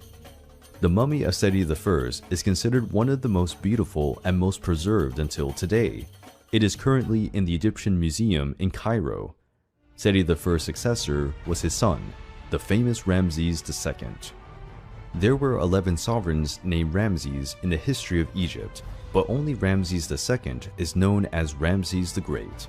He is considered the greatest pharaoh in Egypt, and his reign was the most prosperous and extensive in Egyptian history. When Ramses II was about 10 years old, his father took him with him in the military campaigns. Ramses was present in battles in Libya, Canaan, and Sinai. Ramses grew up as a young warrior prince and was considered impetuous and arrogant. At the beginning of his reign, he traveled to Phoenicia to define new boundaries for the Egyptian territories. However, he entered the territory of the Hittites and claimed the lands conquered at the time of Thutmose III. The proud Hittites considered it an offense, and the war between 2 empires started again. The king of the Hittites summoned many soldiers and asked for reinforcements of cities and towns allied to the Hittites. Ramses II also had a large army, composed of Egyptian soldiers, African and Lebanese mercenaries. Ramses had a strong and impatient personality. This made him take the initiative and march towards Kadesh, which had been reconquered by the Hittites. The Egyptian army was organized in 4 divisions. Although they were numerically inferior to the Hittites, they were better trained and disciplined. Suddenly, 2 Hittite soldiers gave themselves to the Egyptians. They claimed to be deserters, but in fact they were spies. After gaining the trust of the Egyptians, the spies passed the false information that the Hittite army was still far from Kadesh. Ramses wanted to take the opportunity to quickly reconquer the city and advance with his personal guard and a division of his army, while the other Egyptian forces advanced in slower pace. Already near the city of Kadesh, Ramses realized that he had fallen into a trap. The Hittites emerged from different directions and surrounded the Egyptian troops. It was such an unexpected event that it was recorded as the first military ambush in history. Even surrounded, Ramses and his personal guard used their war chariots and managed to make way against the enemy troops, breaking the siege. Meanwhile, the Egyptian infantry contained the advance of the enemies. Ramses managed to regroup with the other divisions of his army that came to his aid. Then he launched a counterattack that quickly dispersed the Hittites. That day, the king of the Hittites lost his brother, who was killed during the battle. Finally, the two forces retreated, both with many casualties and exhausted soldiers. Ramses retreated to Egypt, and King Hittite to the north of his territory. Technically, the fight had ended in a tie, but both leaders declared to have come out as winners of the battle. After a few more years of conflict and hostilities, Egypt finally signed a peace treaty with the Hittite Empire. It was a remarkable event, as it was the first peace treaty in history. The peace treaty was also motivated by the growing threat of the Assyrian Empire. They were increasingly strong and were a danger to Egyptians and Hittites. In the peace treaty, the Egyptian Empire and the Hittite Empire promised to support each other against external threats, something that delayed the advance of the Assyrians for some time. For almost being defeated, Ramses II became wiser and more cautious. During his reign, he maintained the alliance with the Hittites. Strange as it may seem, Ramses II married 3 or 4 daughters, but there are discussions about whether this really happened. Also, during the reign of Ramses II, the cities grew in size and population. Many temples and other works were built, bringing more prosperity to Egypt. Today, the name Ramses II became famous for being used in Hollywood movies, where he is pointed out as the pharaoh of the biblical Exodus, responsible for imprisoning and enslaving the Hebrews in Egypt. However, more complete studies point out that Thutmose III as the pharaoh of the Exodus. Ramses II will have died at over 90 years of age, something quite unusual at that time. After the death of Ramses, Egypt entered again an unstable period. His children died abruptly, and the Egyptian throne became empty several times, something very dangerous for a powerful nation. The responsibility was assumed by Merneptah, the 13th son of Ramses II. Merneptah was already over 60 years old when he assumed the throne. He did not have the strength to govern the great number of cities and provinces.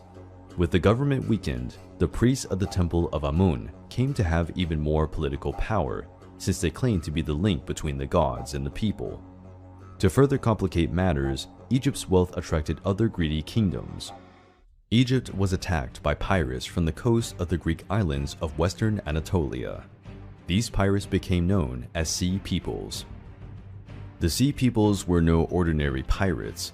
The brutality and frequency of their attacks destabilized the economy and the government of the Great Bronze Age empires.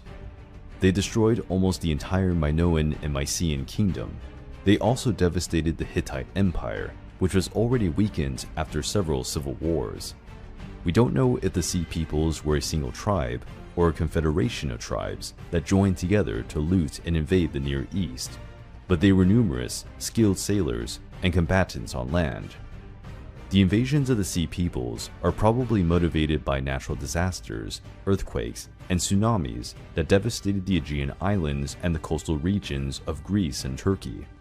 These natural disasters destabilized much of the dominant kingdoms and were responsible for the decline of the Minoan Civilization on the island of Crete. Pharaoh Meneptah managed to stop the invasion of the Sea Peoples in the Battle of the Delta. But some years later, Pharaoh Ramses III managed to expel the Sea Peoples from Egypt.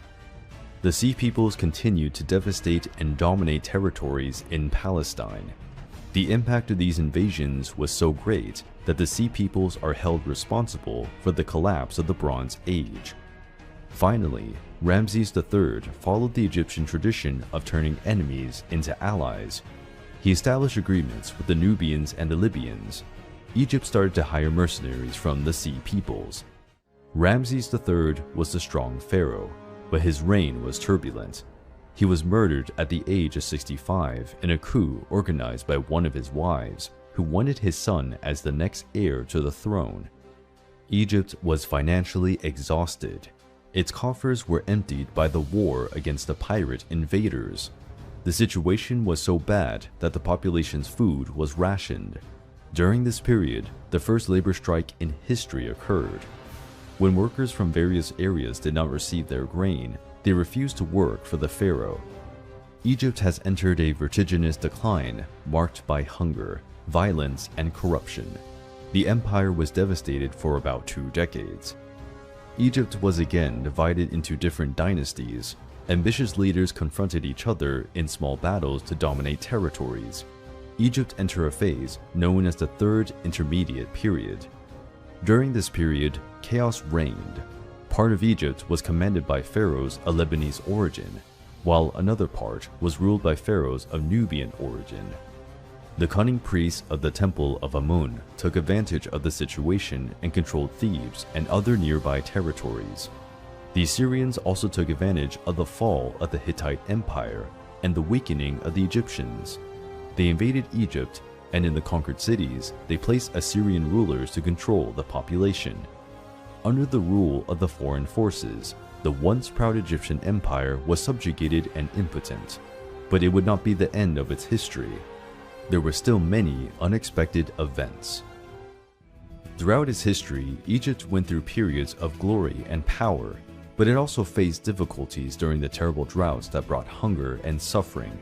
The wealthiness of Egypt also attracted the attention of many powerful realms. Many enemies wanted to invade the Egyptian territories. In 525 BC, the Persians invaded Egypt, commanded by King Cambyses II. The Persians had already defeated the Babylonian Empire, and nothing seemed to satisfy their ambitions for new territories.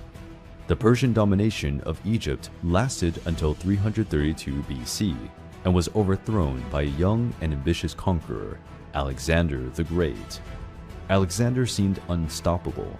He conquered city after city, winning battles even under unfavorable conditions for his army. He dominated many Persian territories, and, after defeating King Darius III in a great battle, besieged the city of Tyre in Phoenicia. After a great siege, the city was conquered. Alexander destroyed it as a punishment for non-surrender. Alexander and his army headed for Egypt. The Persian ruler who commanded Egypt had the good sense to surrender without offering much resistance. Alexander was received by the Egyptian people as a liberator. He was proclaimed as the son of the god Amon, receiving many treasures. Alexander spent a short time in Egypt, but during his stay, he founded the city of Alexandria, one of the most important cities of the ancient world. It would become the capital of Egypt in the following 1,000 years. With Egypt's dominion secured, Alexander set out for Mesopotamia to attack the heart of the Persian Empire.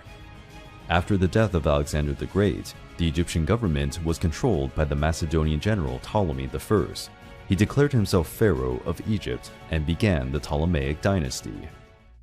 The influence of Greek culture brought by Macedonians influenced much of Egyptian life, but this happened in a natural way. The Macedonian rulers respected and encouraged the traditional customs of Egypt. Over the years, pharaohs of Macedonian origin were represented as Egyptians. Marriages between Greeks and Egyptians became common, and gods of both cultures were merged. One example is the deity that received the name of Amon Zeus. The military equipment of the Egyptians almost completely assumed the Greek style. Even commercial boats and war galleys began to be built in the Greek style, which was more advanced and robust. All the male pharaohs of this period of Egyptian history used the name Ptolemy to honor the founder of the Ptolemaic dynasty. The Ptolemaic established a great trade route, mainly by sea, and this made Egypt prosper again. During the Ptolemaic dynasty, the famous Alexandria Library was also built, which had thousands of papyruses and clay tablets with the most diverse registers and studies. in areas of mathematics, philosophy, and architecture. The Ptolemaic kingdom went into decline with Ptolemy. He was a detestable king, lazy in political affairs, easily corruptible, and cruel. He had relatives killed, including his brother, father, and mother. At the end of the Ptolemaic kingdom, Egypt was plunged into political chaos. Many Ptolemaic pharaohs were cruel tyrants. Murders within the family were common. While Egypt was going through another turbulent period, a new threat from the Mediterranean Sea was aimed at reaching the land of the pharaohs. Rome had already conquered vast territories in much of the European continent and wanted to further expand its domains. The Roman Senate decided to intervene in the political situation of the Egyptians because Rome depended a lot on grains exported from Egypt. If another civil war occurred, Rome would run out of food for its legions. The famous Cleopatra was not the first with this name. She was part of the Ptolemaic dynasty, direct descendant of Ptolemy I. In her childhood, she studied with Greek teachers and was educated in religious cults of different cultures. It was said that Cleopatra could speak 8 languages. Cleopatra became queen at 18. Despite sharing power with Ptolemy XIII, her younger brother, she seems to have dealt with the kingdom's problems alone. At the beginning of her reign, she had serious problems. Egypt was facing another drought and period of hunger. As time went by, Cleopatra's younger brother began to confront his sister. He had the support of his childhood tutors and other nobles who preferred a male ruler. Cleopatra married Ptolemy XIII, but it was a merely symbolic marriage, for they never had a good relationship, nor did they consummate the union. Ptolemy XIII eventually removed Cleopatra from her position and began to reign alone. The Egyptian population revolted, and of course, Rome was watching everything, fearing another civil war in Egypt. In 48 BC, Julius Caesar arrived in Egypt with his troops, staying in the palace of Alexandria. Cleopatra, knowing the fame of the Roman general, did not waste time and sought to establish an alliance with him. Cleopatra was successful in her negotiations with Julius Caesar. The two became allies and lovers. Now they needed to overthrow the usurper brother and recover the Egyptian lathe. Caesar called troops to besiege Alexandria. This was followed by a series of clashes between the Romans and Ptolemy XIII's troops. Finally, a great battle took place on the west bank of the Nile River. Ptolemy XIII had about 20,000 men, and Julius Caesar had a smaller number of troops. But Caesar advanced with his army, which received Greek reinforcements. Both military forces advanced by land, while the boats traveled along the Nile River. It was a battle that took place on land and water. Caesar and Ptolemy followed the movements of the troops as they sailed on their boats. The battle on land was brutal. Ptolemy's troops were on higher ground and forced the Romans to retreat. Many Roman soldiers fled and swam towards the boat.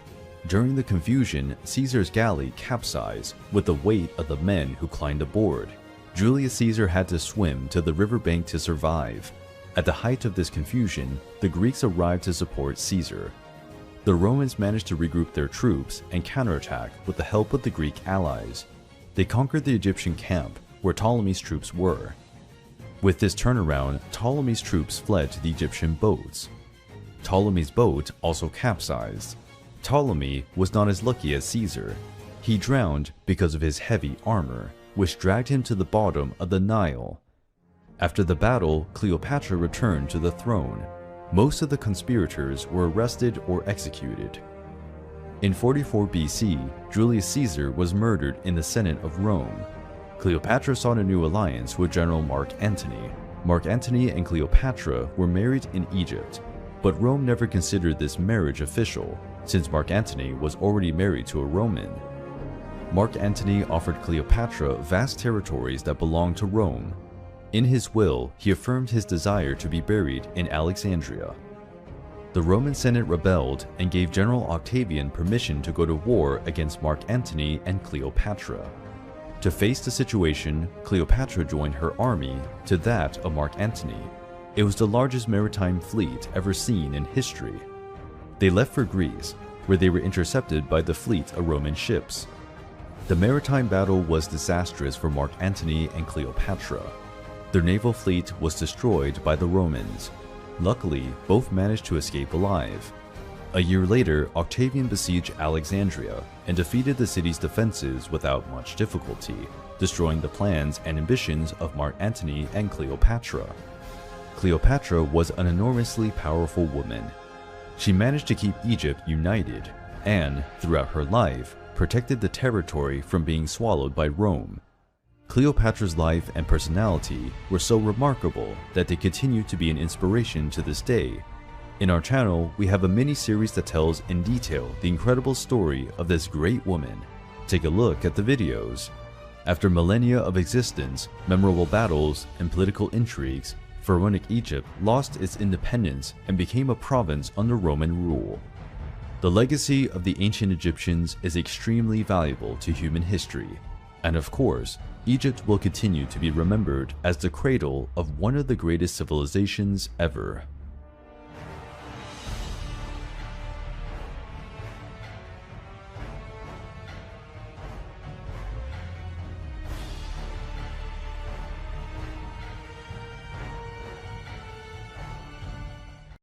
At a time when powerful kings ruled with an iron fist and wanted to expand their influence to create great empires, a newly emerging force began to gain ground in the Iranian lands. The earliest accounts of the Persians are found in Assyrian writings, where they are referred to as Parsua. The Persian tribes, along with other peoples such as the Medians and Babylonians, spent a long time under Assyrian rule. However, around 609 BC, these peoples launched a huge revolt that had such an impact that it caused the collapse of the Assyrian Empire. During this time, the semi-legendary figure of the first Persian king, called Achaemenes, emerged. Although not much is known about Achaemenes, he founded the Achaemenid line that would rule over one of the greatest empires of the ancient world. Among the many Persian tribes, the Achaemenids were the most powerful, and for many years they ruled smaller tribes and conquered more territory, but they were still under the rule of the Median Empire. By 559 BC, Cyrus II, better known as Cyrus the Great, became king of Persia. His rise was troubled, however, and the precedents tell a surprising story to say the least. The Greek historian Herodotus tells that Astyages, Cyrus's grandfather, ruled Persia. One night, he had a dream in which he saw that Cyrus would become ruler of all Asia. Fearing that he would lose his authority, Astyages ordered his butler to take Cyrus, who was still a baby, to the mountains and kill him there. But the butler could not find the strength to carry out this cruel task, and handed the baby over to be raised by a shepherd. Astyages was furious when he heard this, and had the butler's son killed. When Cyrus was old enough, he returned to his country. After revealing his identity and amassing popular support, he dethroned Astyages and presented his claim to the throne, sparing his grandfather's life in the end despite everything. Cyrus the Great was an expansionist king, and under his reign the Persians conquered the capital of the Mediterranean Empire and ruled over an incredibly large territory, rich in natural resources. But there was still an obstacle from the Mediterranean that threatened Cyrus's sovereignty: the Greeks. After the collapse of the Hittite Empire in the late Bronze Age, Anatolia was settled by Greek colonies that formed the Kingdom of Lydia, which refused to be ruled by the Persians. Initially, the Greeks attacked the Persian territories believing that the Greek cavalry was superior. But, to their surprise, the Persians were quite effective with their horse and camel-mounted archers. The Persians brilliantly defeated the Greeks, and the Kingdom of Lydia was ruled by Cyrus. As early as 539 BC, Cyrus and his army besieged Babylon and captured it. The Persians were welcomed as liberators by the Babylonians, who suffered from an abusive rule by King Nabonidus. The Persians not only restored political order in Babylon, but also liberated the Jews who were captive in the city, ending the famous period of Babylonian captivity. Thus, Judea became an allied kingdom of the Persians, and its territory served as protection against the Egyptians. The Persians also developed a good relationship with the Phoenicians, who were great traders and navigators. Cyrus the Great was also known for being a generous and benevolent king. He forgave his defeated enemies, and even placed them in positions in his army or government. He was also known for respecting the religious beliefs of the peoples he conquered. Perhaps one of his most memorable acts was the abolition of slavery during his reign, an act that clashed against all the customs of his time. To reinforce his noble decision, Cyrus issued a decree that is considered the world's first human rights law.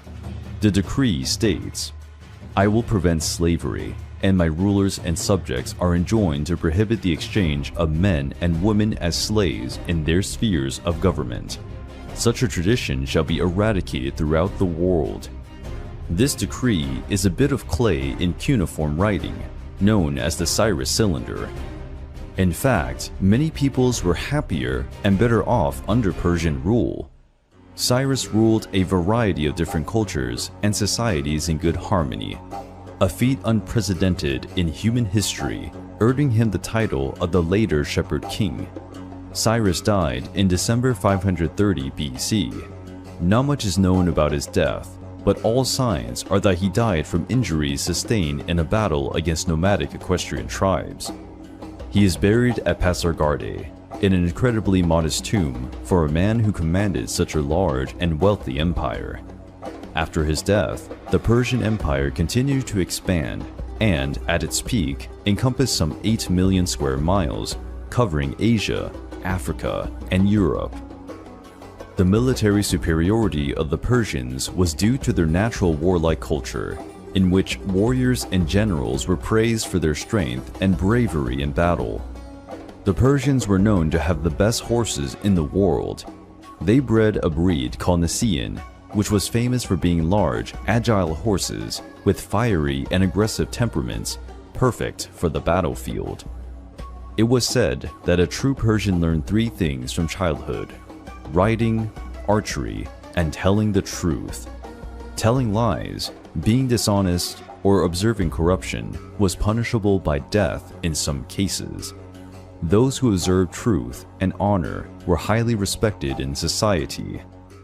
The main strength of the Persian army was in their archers, whether on horseback or on foot. They also made good use of camels, as the size and smell of these animals frightened the horses of the enemy army. Since the Persian army spanned many different countries, the army was composed of many peoples of different cultures, including Persians, Medians, Phoenicians, Chaldeans, and even Egyptians and Greeks in the military ranks. The elite warriors were the Immortals, a force of 10,000 highly trained men who served as the royal guard. The Immortals followed the Persian model and wore colorful clothing, heavy armor, helmets, sometimes even masks, a spear with an iron tip, and a counterweight on the other end. They also carried bows and arrows. The Immortals fought in a disciplined way and never backed down from the enemy. Whenever a warrior fell in battle, he was immediately replaced by one of his fellows, giving the impression that he was returning from the dead. As a system of government, the Persians maintained many capitals, a fine method to keep control over the vast territory of the empire. Persepolis was the most luxurious and impressive city of the empire, whose edification was initiated by King Darius I. The Persepolis Terrace is more than 125,000 square meters, and the walls of the palaces are up to 20 meters high. Another impressive fact about Persepolis is that it was built by free laborers. Men and women were paid according to their role in the construction. The Persian religion was Zoroastrianism, founded by the prophet Zarathustra and considered the first monotheistic religion in history. Zoroastrianism also includes belief in a hell and its demons, belief in the coming of a Messiah and resurrection, and a final judgment in which all souls will be judged. Zoroastrianism exists to this day and is worshipped by some people living in Iran and India. In 499 BC, the Persian Empire was already unbelievably large. However, with such a huge territory, problems also increased. Especially the problems with the Greek cities in Macedonia, Thrace, and Lydia, which led to constant revolts. The Greeks were always proud of their freedom and fought with all their might to defend their city-states. The Persian king Darius I was a great king and accomplished many things for the Persian people and the nations he ruled. Darius I vowed to conquer all of Greece, but to do so he would have to cross the Black Sea with his huge army. This would take many months and give the Greeks a chance to strengthen their defenses. To solve this problem, Darius applied an ingenious solution. The Persians assembled many ships and built a bridge that connected Anatolia with Europe at a place called the Bosphorus Strait. According to Herodotus, Darius I managed to cross about 70,000 or 80,000 Persian soldiers in this way. Despite some victories in Macedonia, Darius I had difficulties against the Greeks. He planned to retreat to Persia and return with more soldiers, but he finally died a natural death before he could achieve his dream. The one who took the throne and continued Darius's wish was his son, Xerxes I. The famous King Xerxes was the son of King Darius I with Queen Atossa, being the grandson of Cyrus the Great. In the biblical texts of the Old Testament, he is called by the name Ahasuerus, and it is known that he married Esther, who was of Jewish origin. Xerxes continued the war against the Greeks, in a period that has gone down in history as the Median Wars. Several epic battles took place, such as the Battle of Marathon, the Battle of Thermopylae, the Battle of Salamis, and the Battle of Plataea. Under Xerxes, the Persians fought against King Leonidas and his 300 Spartans, supported by another 6,000 Greeks from various cities. After defeating the Spartans at the Battle of Thermopylae, Xerxes and his army managed to sack the powerful city of Athens. Enraged by the stubborn resistance of the Greeks, Xerxes ordered Athens burned to the ground, even though this violated Persian custom to protect conquered cities and their inhabitants. Much of Athens was destroyed, including the sanctuaries. The next day, after appeasing his anger, Xerxes repented and had Athens rebuilt. In response to this attack, the Greeks assembled a large fleet of ships, commanded by the Athenian general Themistocles. The Greeks destroyed the Persian ships, and Xerxes had to quickly retreat to his territories to avoid being trapped with his army in Greece. Xerxes returned to Persia, psychologically devastated at losing so many men and the chance to conquer Greece, and was finally murdered in 465 BC in a political conspiracy devised by one of his ministers. After the death of Xerxes, the Persians gave up trying to conquer Greece, which probably saved much of Europe from being swallowed up by the Persian Empire. After many years of battles and turbulent successions, all was not well in the empire. The Egyptians, who were under Persian rule, revolted, and many other kingdoms followed suit. Until 336 BC, the Persian Empire was ruled by King Darius III. However, in 334 BC, Alexander the Great left Macedonia and began his campaign, conquering many territories that had previously belonged to the Persians. After years of fighting, King Darius III was defeated by Alexander at the Battle of Issus and fled with his family to the city of Ecbatana. Alexander went to Mesopotamia and eventually captured the city of Persepolis. Although Alexander was not in favor of unnecessary destruction and violence, things became chaotic in the Persian cities taken by the Greeks. Persepolis was sacked and burned down, and the same happened in Pasargadae. The story goes that Alexander went to Pasargadae to visit the tomb of Cyrus the Great, a man Alexander began to admire because of the stories he was told. When Alexander arrived, he was confused and angry to learn that Cyrus's tomb had been desecrated and looted, probably by Persian priests. He had Cyrus's tomb rebuilt and punished the priests. The ruler of Ecbatana betrayed King Darius III and had him assassinated, which marked the end of the last of the Persian kings of the Achaemenid line. Although he was his enemy, Alexander held a grand and righteous funeral for Darius III. and cruelly punish those who ordered the death of his rival. Although some works of popular culture portrayed the Persians as bloodthirsty and cruel invaders, the truth is that they were very sophisticated for their time, especially in social areas and systems of government. Many historians agree that Alexander the Great did not build an empire, but conquered one that the Persians had established centuries before his birth. Whether as skilled warriors, wise kings, or ruthless conquerors, the Persians have left a precious legacy to human history. A maritime power arose in the beating heart of the ancient Mediterranean, rivaling the greatest civilizations of its time, the Carthaginians. Hailing from mysterious Phoenicia, these seafaring masters established Carthage, a prosperous city on the North African coast. With unparalleled naval skills, trade networks spanning seas and continents, and an insatiable hunger for expansion, the Carthaginians excelled in their epic rivalry against the rising might of Rome. The Carthaginians originated in Phoenicia, a Levantine region that largely covers modern Lebanon and parts of Syria and Israel. The Phoenicians were renowned for their navigational skills, establishing several colonies along the Mediterranean coasts. Carthage, meaning new city in Phoenician, was founded at the end of the 9th century BC by Phoenician settlers. The city of Tyre, a major Phoenician city-state, is often pointed to as the starting point for the founding fathers of Carthage. The legend of Dido, also known as Elissa in Phoenician tradition, is rooted deeply in the founding stories of Carthage and in the classical narratives of antiquity. The tale of Dido combines myth, legend, and possibly some historical truth. Originally, Dido was a Phoenician princess from Tyre.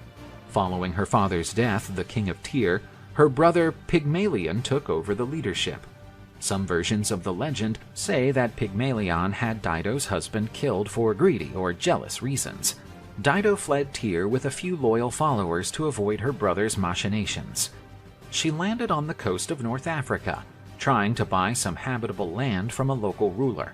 To be clever, the ruler told her that she could only have as much land as she could cover with a piece of leather. Proving her wit, Dido cut the leather into extremely thin strips and arranged them in a circle, outlining a sizable area, where she founded Carthage. Dido's legend is also known for its connection with Aeneas, the Trojan hero. According to the Aeneid, the epic by the Roman poet Virgil, Aeneas and his followers roamed the Mediterranean after the fall of Troy. While traveling, he arrived in Carthage, where he was warmly welcomed by Dido. The two quickly fell in love. Yet Aeneas was told by divine messengers of his destiny, to establish the city that would become Rome. He reluctantly left Dido and set off for the Italian peninsula. Shattered by Aeneas's departure, Dido erected a funeral pyre, proclaiming that she was joining her first husband, who had already died a few years before Aeneas's arrival. Dido then drove a dagger into her own body and threw herself onto the burning pyre, whereupon she perished in the flames. The Aeneid was originally penned to legitimize Rome's divine ancestry and its connection to the ancient heroes and gods. The tragic love story between Dido and Aeneas was used to stress the unavoidable nature of the conflicts between Rome and Carthage, both cities with similar origins, but fated to wage decades of bloody wars. As the influence of Phoenician cities in the Levant region started to decline due to invasions, and the growing influence of empires such as the Assyrian and Babylonian, Carthage prospered and rose as the main heir to the Phoenician heritage, evolving from a simple colony to a powerful empire. Profiting from their strategic location and their seafaring prowess inherited from the Phoenicians, the Carthaginians established an extensive web of colonies and trading posts along the Mediterranean coasts. These colonies, comprising sites in Sicily, Sardinia, and the Balearic Islands, and the coast of present-day Spain, acted as trade and production centers, as well as naval bases. Carthage boasted one of the most impressive fleets in the ancient world. Not only did this enable them to protect their trade routes from pirates and rivals, but they also enforced control over key trade routes, levying shipping fees on other powerful cities, such as Rome, Athens, and Alexandria. The Carthaginians traded a wide gamut of goods, They imported cereals, especially from Sicily, metals like tin from Iberia and Cornwall, and silver from Spain, but also exotic products from Africa, such as ivory and precious stones. Carthage was also famous for the Phoenician purple dye, extracted from a specific type of sea snail, which was highly regarded in ancient times. Mago, a Carthaginian general and leader and member of the important Maganid dynasty, authored a 28-volume treatise on agriculture. Mago's agricultural work, although lost, was highly regarded in antiquity. It was translated into Latin and influenced Roman agricultural philosophy. The Punic alphabet, a variation of the Phoenician alphabet, came into use in Carthage and its colonies.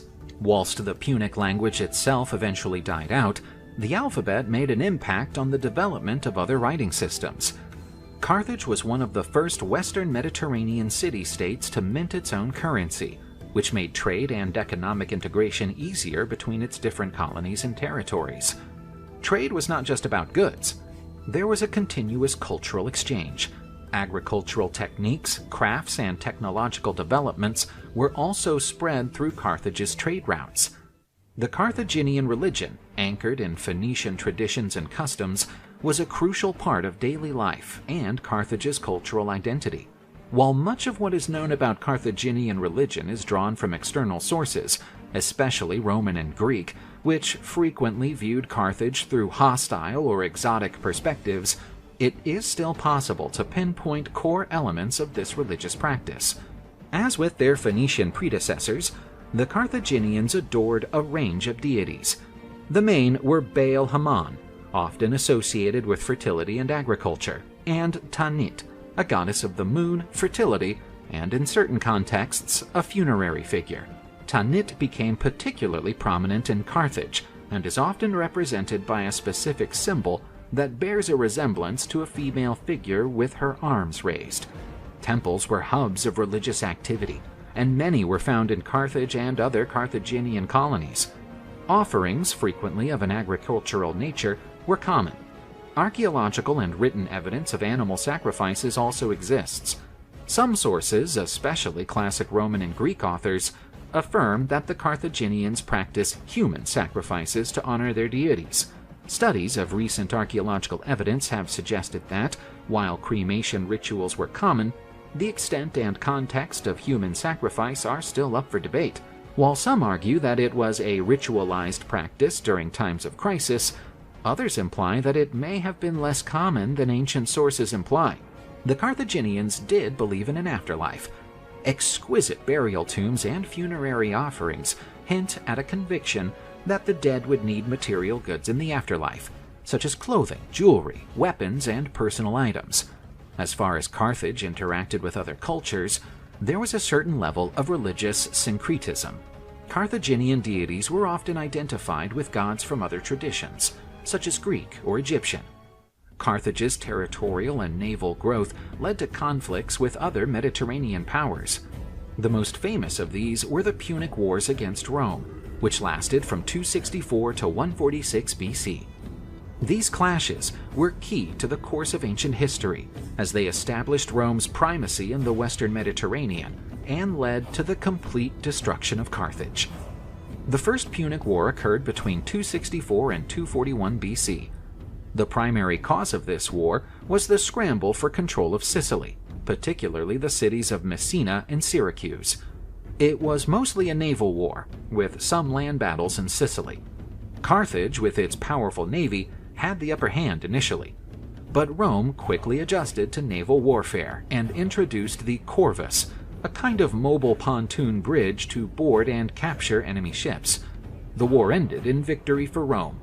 Under the Treaty of Lutatius, Carthage was forced to abandon Sicily and pay a large indemnity to Rome. The Second Punic War took place between 218 and 201 BC. The origins of this conflict can be traced to Carthage's ambitions in the Iberian Peninsula and the famous Carthaginian general Hannibal Barca, who defied Roman rule. This war is remarkable for Hannibal's audacious crossing of the Alps to attack Italy itself. Hannibal went on to secure several decisive battles on Italian soil, such as the Battle of Trebia, the Battle of Lake Trasimene, and the Battle of Cannae. Nevertheless, Rome pursued a scorched earth strategy and prevented a decisive battle until they were ready. The final showdown took place at Zama near Carthage, where the Roman general Scipio Africanus defeated Hannibal. Carthage was soundly defeated, forfeiting its territories in Spain and paying a huge indemnity. Despite his initial series of victories, Hannibal was eventually overwhelmed by Roman resilience and strategy. The Third Punic War between 149 and 146 BC was the last large-scale military conflict between Carthage and Rome. While Carthage had been severely weakened after the Second Punic War, Rome still perceived it as a threat, mainly due to its economic recovery. After a drawn-out and brutal siege, Carthage was overrun and sacked by the Romans. It was utterly destroyed, with many of its inhabitants killed or sold into slavery. Legend has it that the Romans threw large amounts of salt on Carthage's farmland to make sure nothing would grow there again. The Punic Wars signaled the rise of Rome as the dominant Mediterranean superpower. The annihilation of Carthage wiped out a key rival, and the territories and wealth that Rome gained nurtured its growth and expansion in the centuries that followed. Carthage was one of the strongest and most influential city-states of antiquity. Its legacy, while often overshadowed by the Roman domination that followed it, still stands as a reminder of the beautiful tapestry of civilizations that shaped the Mediterranean's history. Constant wars and armed conflicts forced many ancient peoples to build great walls to protect their cities from outside threats. Some kingdoms put all their trust in the strength of their walls and created true, almost impregnable fortresses.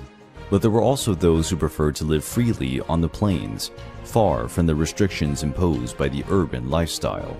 The Scythians lived mainly as nomadic horsemen and developed a warrior culture based on the strength of their warriors and tribal leaders. Of Iranian origin, the Scythians inhabited the steppes of a vast region where Ukraine, Russia, Siberia, and Mongolia are located today. The Scythians also inhabited lands near India and China. The Greek historian Herodotus is credited with giving the name Scythians to the steppe people, as well as to the region where they lived, long called Scythia. The name derives from the Greek word skolatoi, which can be translated as archer or bowman.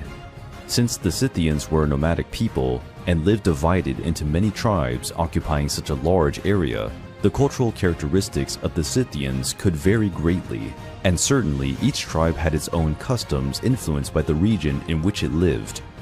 The Assyrians called them Iskuzai, and reported that the Scythians came from the north around 700 BC, when they waged war against the Sumerians, who inhabited the northern Caucasus region. After defeating the Sumerians and driving them out of the region, the Scythians settled north of the Black Sea, near the borders of the Median Empire.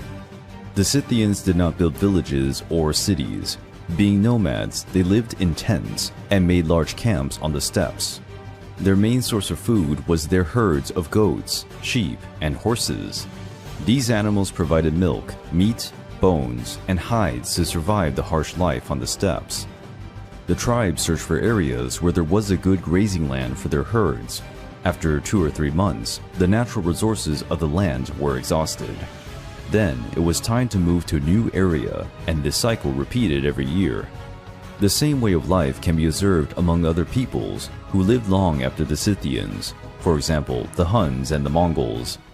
The Scythians were expert horsemen and archers, and had a reputation for being savage and sadistic on the battlefield.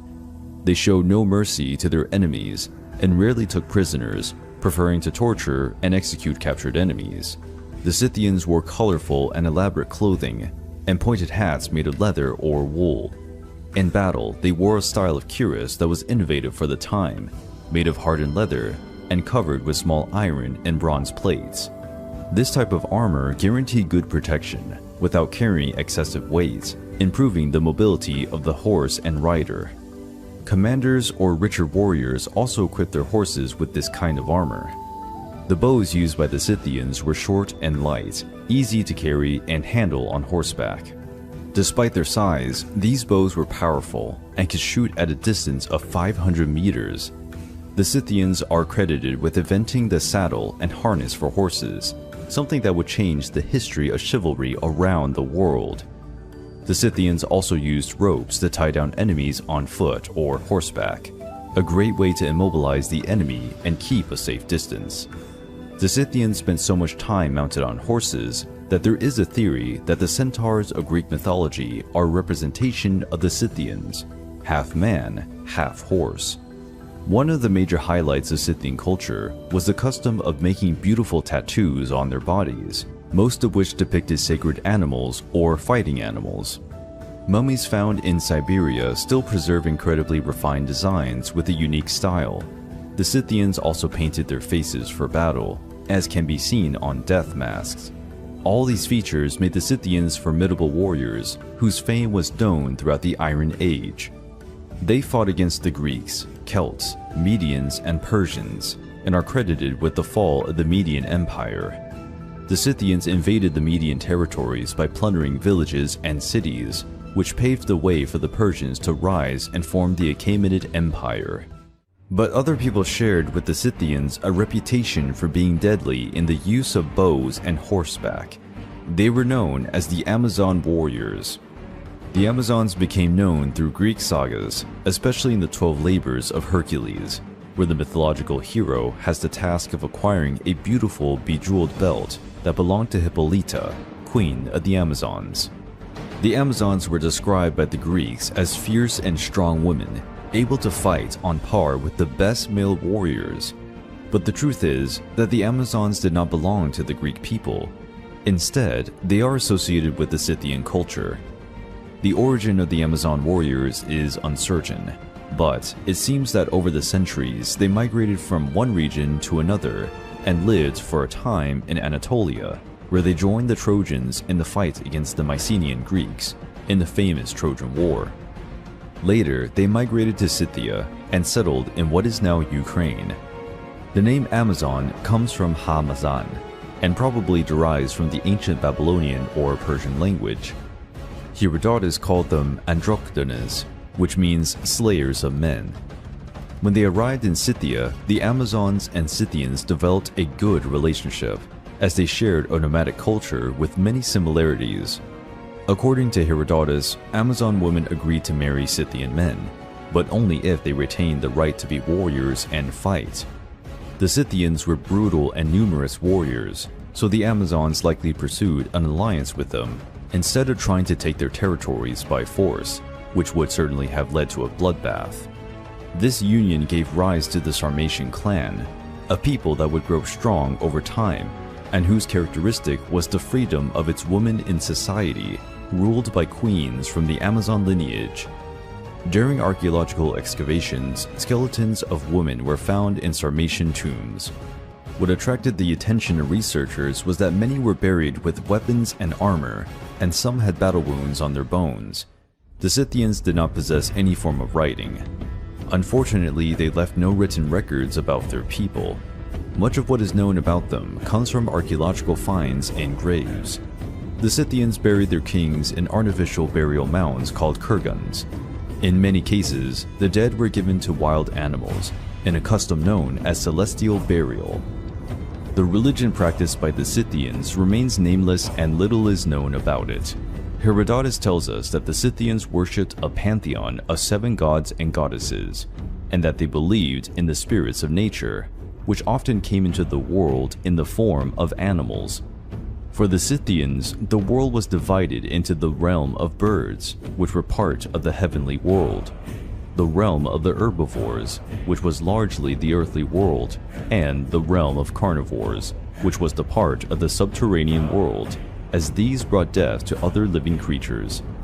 The Scythians worshipped deer in particular. They depicted these animals on many gold coins and decorated their horses to look like deer.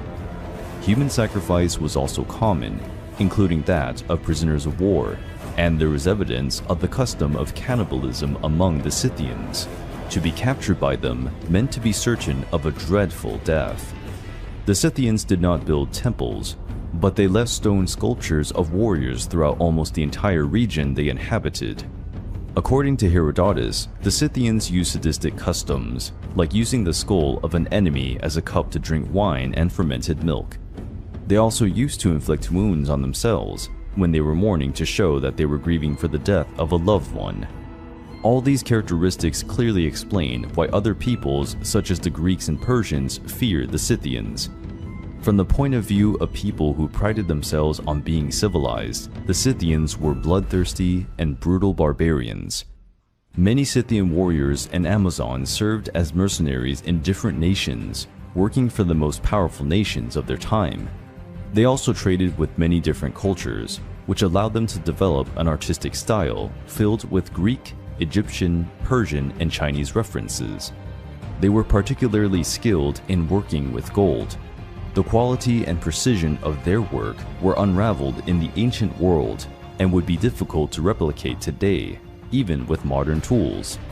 Around 300 BC, the Scythians simply disappeared from the face of the earth. This is an event that historians to this day cannot explain. The Scythian culture simply vanished. It is not known for sure if there was a war between the tribes, or factors such as climate change that made survival on the plains difficult, but the fact is that the Scythians dispersed. The Sarmatian clan continued to live in the area and developed, but their culture changed a lot due to the influences of Greek culture. The Scythians are not considered an empire because they did not build cities and were not organized under a single leadership, but if they had, they would have been incredibly powerful. A people that was able to live off the land and strike fear into the most powerful empires of their time came to an end. Despite their mysterious demise, the Scythians left their mark on history. The Iberians were the pre-Roman settlers of the Iberian Peninsula, the area which today comprises Spain and Portugal. From the early 1st millennium BC, they evolved into distinct communities and city-states, marked by intense cultural and linguistic development. Research into genetics and archaeology indicates that the Iberian Peninsula hosted a number of migrations and invasions over the millennia. Hunter-gatherer groups, for instance, reached the peninsula at the end of the Paleolithic period. Then, during the Neolithic period, farmers from the Near East spread in. Several theories have been put forward about the Iberians' origins. Some claim that they descend directly from the peninsula's first Neolithic inhabitants. Others propose that the Iberians may have come from more recent migrations, possibly from North Africa or the Eastern Mediterranean, with Iberian culture emerging sharply around the 1st millennium BC. The Iberians were far from a homogeneous group, but rather different tribes with closely related languages and cultures. Their writing, known as Iberian script, is partially undeciphered yet and differs from Indo-European languages. The only potential remnant of the Iberian language family is Basque, spoken in northern Spain and southwestern France. But this connection is still a matter of debate. There is also some evidence of Celtic cultures in the north and west of the Iberian Peninsula. These Celtic and Iberian cultures were eventually blended in some areas, resulting in what some historians call Celtiberian peoples, such as the Vitones, Vachai, Lusitanians, and Carpetani. The Iberian society comprised city-states or fortified communities called oppida. Often, these cities were built on high ground, facilitating defense. They had no unified system of governance. Each city or tribe had its own hierarchy and leaders. The Iberians were agriculturally savvy, growing cereals, vines, and olive trees. They were also known for their metallurgical abilities, especially working with iron, silver, and copper. Trading in metals, as well as exporting other goods such as olive oil and wine, was crucial to the Iberian economy. The trade relations built up with the Phoenicians, Greeks, and Carthaginians helped boost the Iberian economy. The Iberians' religion, as with that of so many ancient peoples, was deeply embedded in their daily practices and their understanding of the world around them. The Iberians were polytheists, venerating a pantheon of deities. Most of these were associated with natural features or phenomena, such as rivers, mountains, storms, and earthquakes. The Iberian ladies are probably the most iconic artistic representations of the Iberian religion. They are stone sculptures, often seen as representations of deities or major figures in religious rituals. There are traces of specific sites, often in natural landscapes such as springs, caves, or mountains, which were considered sacred and used for rituals or offerings. Artifacts unearthed at archaeological sites indicate that the Iberians made offerings to the gods, which may have included objects such as weapons, jewelry, or pottery. Some researchers also suggest that animal or perhaps human sacrifices may have been part of certain rituals. Handling the dead was an important part of Iberian religion. Well-built and lavish tombs, as well as the custom of burying the dead with valuable goods, hint at beliefs in an afterlife and the need to placate or honor the gods and ancestors. Iberian religion was not isolated. It had exchanges with various cultures, such as the Phoenicians, Greeks, and Carthaginians. As such, there may have been syncretism or the adoption and adjustment of deities and practices from other cultures. As a result of trade and contact with other Mediterranean cultures, the Iberians adopted and updated various cultural aspects from their neighbors. Phoenician and Greek influence, for example, is seen in aspects of Iberian art, religion, and urbanism. Iberian men and women frequently wore tunics and robes. Jewelry was popular, especially bracelets, necklaces, and brooches. Some evidence suggests that Iberian warriors painted their bodies during battle, and both men and women may have worn tattoos. A Semitic people from the Levant region, the Phoenicians started to establish trading outposts and settlements on the Iberian Peninsula around the 9th century BC. They brought new metalworking, pottery, and navigation techniques to the Iberian tribes. The Greeks also started to establish colonies and trading settlements on the peninsula around the 7th century BC, especially along the northeast coast. They founded the city of Emporion and commercially engaged with the Iberian communities. New products such as olive oil and wine, as well as writing, were either introduced or reinforced in Iberian culture through these exchanges. Originally from modern-day Tunisia, the Carthaginians started to expand into the Iberian Peninsula during the 6th century BC. This spread led to conflicts with the Iberian peoples, and eventually with the Romans, including the famous Punic Wars. Throughout their rule, the Carthaginians tapped into the peninsula's wealthy mineral reserves and recruited Iberians into their armies. It was all part of a broader effort by Carthage to control trade routes and obtain access to valuable resources, especially minerals like silver. The city of Quart Hadasht, that would later become New Carthage under Roman rule, or modern Cartagena, was one of the most important cities founded by the Carthaginians on the peninsula. Hannibal Barca is possibly the most well-known Carthaginian ever associated with the Iberian Peninsula. He took the peninsula as a foothold for his attack on Rome during the Second Punic War. After the notorious crossing of the Alps by Hannibal and his army, which featured many Iberian mercenaries, the Iberian Peninsula became a key battlefront between Rome and Carthage. Gradually, Rome started to conquer territory, challenging and finally suppressing Carthaginian influence on the peninsula. The Romans started campaigning in the Iberian Peninsula from the 3rd century BC. It was a long and complex process that entailed several military campaigns, alliances, and head-on confrontations with the Iberian peoples. Whereas some Iberian groups opted for alliances or peaceful submission to Rome, others fiercely resisted. The Romans embarked on several campaigns to subdue the Celtiberians during the 2nd century BC. These included the Siege of Numantia between 134 and 133 BC, a legendary resistance that ended with the city's destruction by the Roman general Scipio Aemilianus. Viriato, a leader of the Lusitanians, became a central element against the Romans by the end of the 2nd century BC. With guerrilla tactics and knowledge of the terrain, Viriato dealt the Romans many defeats. Notwithstanding his victories, Viriato was eventually betrayed and murdered by members of his own group, under an agreement with the Romans in 139 BC. The Sertorian Wars between 80 and 72 BC comprised a series of conflicts in the Iberian Peninsula during the time of the late Roman Republic. The wars were named after Quintus Sertorius, a Roman general who led a coalition of Iberian and Roman peoples against Rome's official regime. Quintus Sertorius supported the populist party in Rome and allied himself with Gaius Marius, uncle of the renowned Julius Caesar. During the clashes between the Populists and the Optimates, led by Lucius Cornelius Sulla, Sertorius was on the losing side and fled to the Iberian Peninsula to escape Sulla's crackdown. As soon as he reached the Iberian Peninsula, Sertorius started to mount a resistance against Rome's rule. He forged alliances with several Iberian tribes and with other disaffected Romans. Sertorius founded a parallel senate on the peninsula, attempting to recreate a Roman form of government as opposed to Sulla's regime.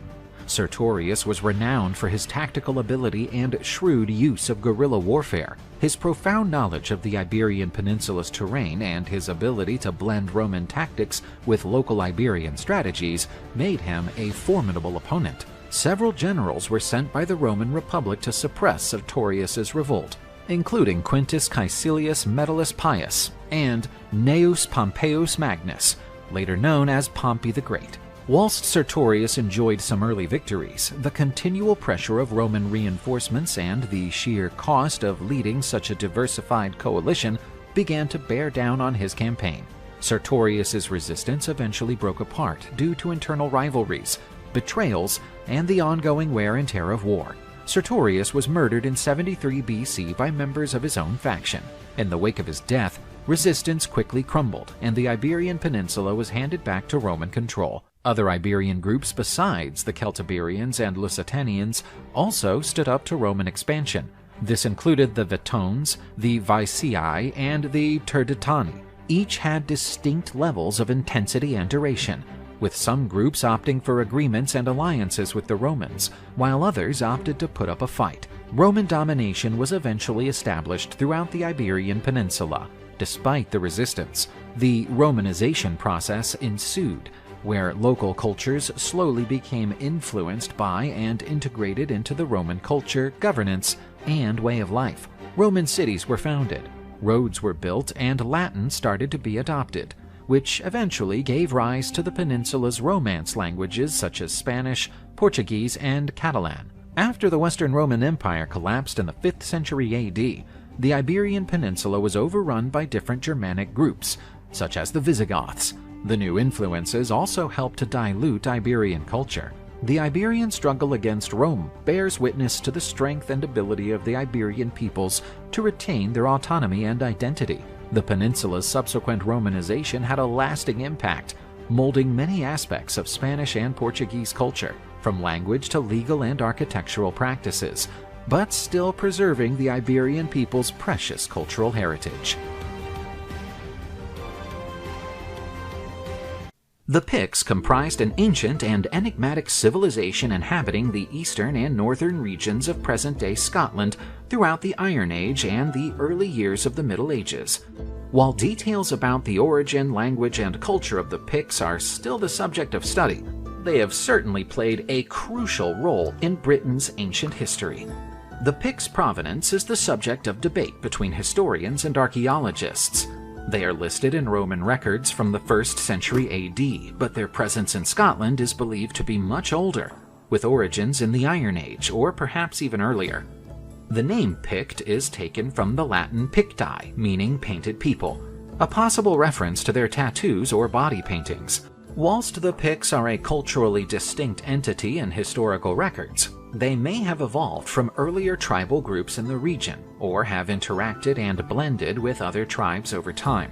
While the Picts and Bretons were Celtic peoples, they had diverse backgrounds, particularly in relation to their involvement with the Roman Empire. While the Picts largely remained outside Roman control, the Bretons were to a great extent assimilated into the Roman world, shaping the subsequent development of both societies. The Picts took a significant role in the Roman campaigns in Britannia. They opposed Roman attempts at invasion, which led to the building of two major fortifications by the Romans, Hadrian's Wall and the Antonine Wall. Both were constructed as defensive lines to keep the Picts and other barbarian tribes out of Roman territories. The first direct interactions between the Picts and the Romans probably took place during Agricola's campaigns, as he was the Roman governor of Britannia between 78 and 84 AD. During the famous Battle of Mons Graupius, around 84 AD, the Roman forces encountered a large confederation of British tribes, which could have included Pict allies. Throughout the Roman occupation of Britannia, the Picts often made incursions south of the walls, posing a challenge to Roman rule and seizing moments when the empire was diverted by other crises. Late in the Roman Empire, when Britannia was less of a priority for Rome and defenses grew weaker, the Picts, along with other groups such as the Scots of Ireland, made more significant and destructive raids to the south. The Picts were known for their unique carved stones, displaying an array of symbols and images, many of which have remained a mystery. There is much and varied symbolism on Pictish stones, encompassing animals, objects, geometric patterns, and human figures. Most Pictish stones can be found in the northeast of Scotland, particularly in areas such as Aberdeenshire, Orkney, and Shetland. They can, however, also be found in other areas of Scotland. The Picts, who settled in present-day Scotland during antiquity and the early Middle Ages, were not a monolithic unit. Rather, they comprised a series of kingdoms or tribes that at times competed, but also united against external threats, particularly the Romans and later the Viking invaders. Each kingdom had its own king or tribal chief. Sometimes, however, especially when faced with external threats, a ruling figure emerged who exerted authority over several Pictish kingdoms. As time went on, the Pictish kingdoms began to unify under a single monarch, particularly during and after the 7th century AD. This was driven by external factors, such as the Viking threat, and internal factors like political alliances and marriages. The Pictish language is yet another mysterious subject. It is generally accepted that they spoke a Celtic language, but its exact nature in relation to the British and Gaelic languages is still controversial. Some scholars believe that Pictish was a British language, while others contend that it was a distinct tongue. The Christianization of the Picts is frequently associated with the mission of Saint Columba, an Irish monk. In 563 AD, Saint Columba and his companions founded a monastery on the island of Iona, off the west coast of Scotland. From Iona, Saint Columba and his followers undertook missions to evangelize the Picts. Among the most famous stories concerning Saint Columba is his encounter with King Bredi, ruler of a considerable part of Pictish territory. Reportedly, Columba visited Bredi's fortress, possibly near modern-day Inverness in Scotland. Columba impressed Bredi with his faith, wisdom, and the associated miracles during his visit. Bredi was consequently converted to Christianity, which had significant implications for the later Christianization of the Picts, as kings played a pivotal role in adopting and spreading the Christian faith among their subjects. The merging of the Picts with the Gaels is a pivotal milestone in Scotland's formative history. This joining of two distinct peoples led to the emergence of a unified Scottish identity. The Gaels, originally from Ireland, established themselves in the west of present-day Scotland, primarily in the region known as Dalriada. This migration most likely began around the 4th or 5th century and established a significant Gaelic presence in the region. The Picts, on the other hand, mainly inhabited the northern and eastern regions. Viking raids near the end of the first millennium helped forge a closer union between the Picts and the Gaels. The two groups faced the Viking threat frequently, and it was often beneficial to rally against this common enemy. The Pictish king Kenneth MacAlpin is traditionally regarded as the monarch who united the Pictish and Gaelic kingdoms under his rule in the mid-9th century, establishing the foundations for Scotland's medieval kingdom. The nature and exact details of this union are a matter of debate, however. Some historians argue that it was less a merger and more an assimilation or even a conquest of the Picts against the Gaels. The Pictish story is a fascinating and, in many cases, mysterious topic in British history. While much of their culture and history remains unknown, their legacy bears traces of a resilient and artistic people who challenged one of the greatest empires in history and left a lasting mark on their homeland. The European continent was inhabited by many different peoples throughout human history. The first tribe dates back to prehistoric times. The fusion of tribes from different European regions gave rise to many peoples who shared genetic ties, language, and culture, with many religious and social similarities. These tribes had different names, but the ancient Greco-Roman authors called them the Celts. The origins of the Celts goes back to the last Ice Age, with origins in the hunter-gatherer tribes that spread across Europe after the melting of the ice sheet. Among the best-known peoples who share the Celtic culture are the Gauls, Bretons, Belgians, and the ancient Irish. The Bretons were the Celtic tribes who migrated to Great Britain, where England and Scotland are today. The Gauls and the Belgians were the Celtic peoples who lived in the region of Gaul, where today is France, Belgium, and part of Italy. The Celtic culture began to develop around 800 BC with the establishment of trade routes between the tribes and other European peoples. For example, the Greeks, who referred to the Celts as Keltoi, maintained a continually active trade. The Celtic trade lines were incredibly extensive, and Chinese silk fabrics have been found in ancient graves of Celtic nobles. During the Iron Age, the Celts expanded their territories. In 400 BC, they invaded southern Europe, where Switzerland is located today. In 390 BC, they invaded the Italian peninsula and sacked Rome. This left a mark on Roman history and pride, from which that moment on had a great aversion for the people they called barbarians. At the time when Rome began its campaigns to conquer new territories, there were about 44 Celtic tribes scattered throughout Europe. Each had its own particularities in the way they lived and fought.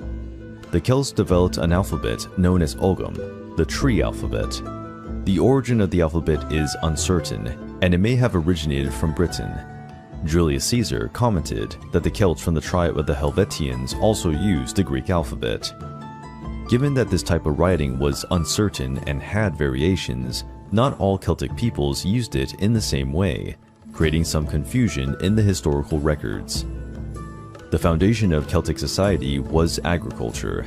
They grew wheat, barley, beans, and peas, and raised herds of goats, sheep, and cattle.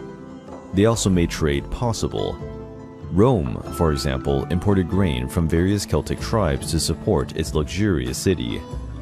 The artistic style developed by the Celts is remarkably rich and complex, with influences from various peoples, such as the Greeks and Etruscans, but always maintaining its own characteristics.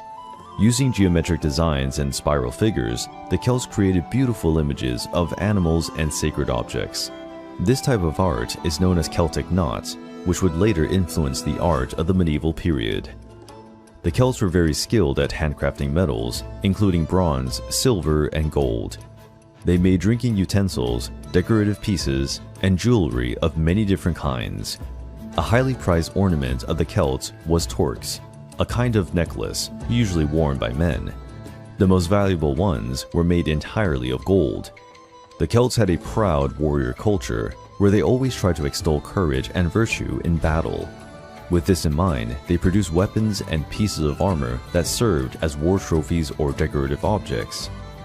Many objects have been found in archaeological excavations, among them bronze shields adorned with semi-precious stones, bronze helmets adorned with animal figures, and even highly detailed gold helmets.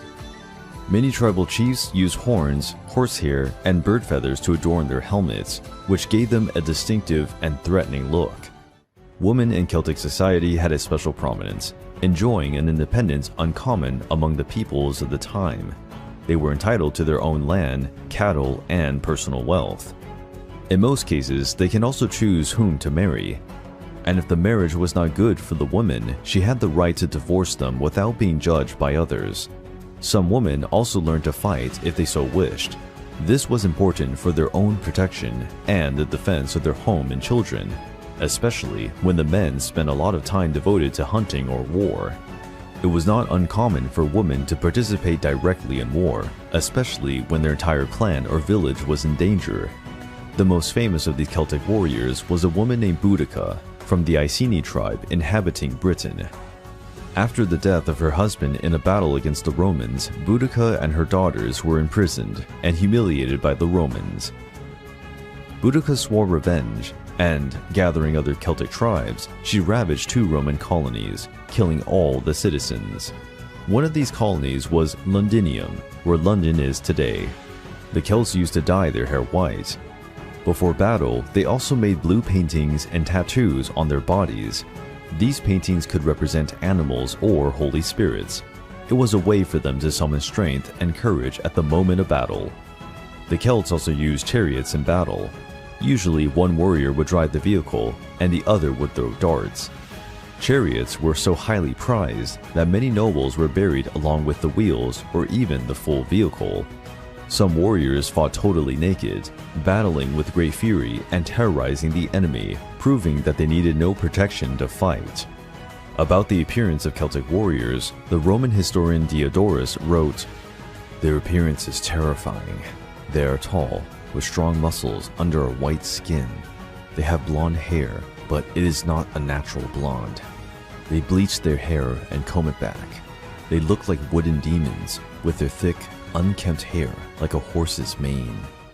But despite their ruthless and cruel reputation, the Celts also treasured music, poetry, and philosophy.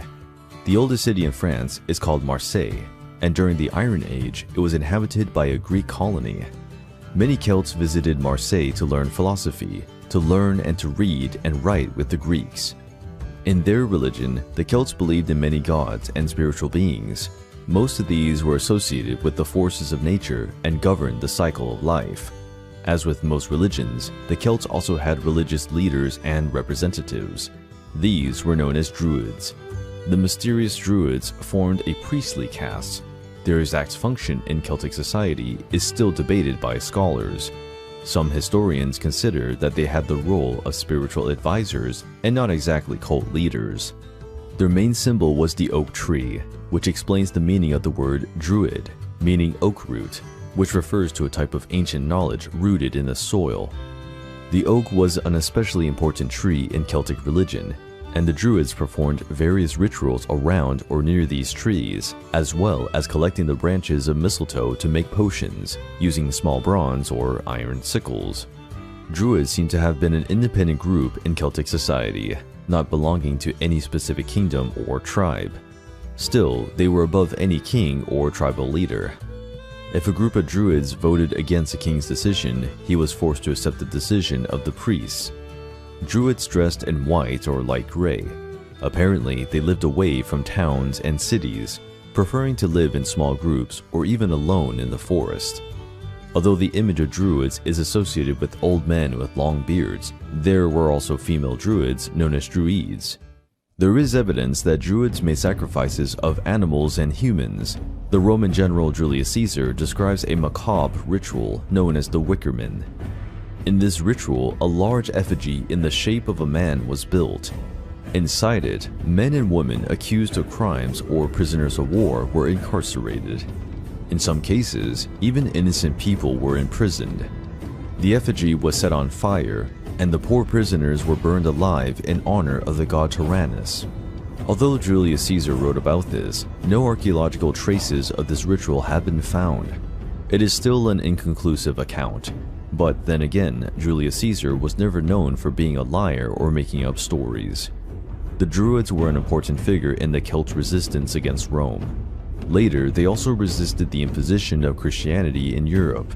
For this reason, the Druids were considered a serious threat. They were persecuted and executed until they disappeared completely.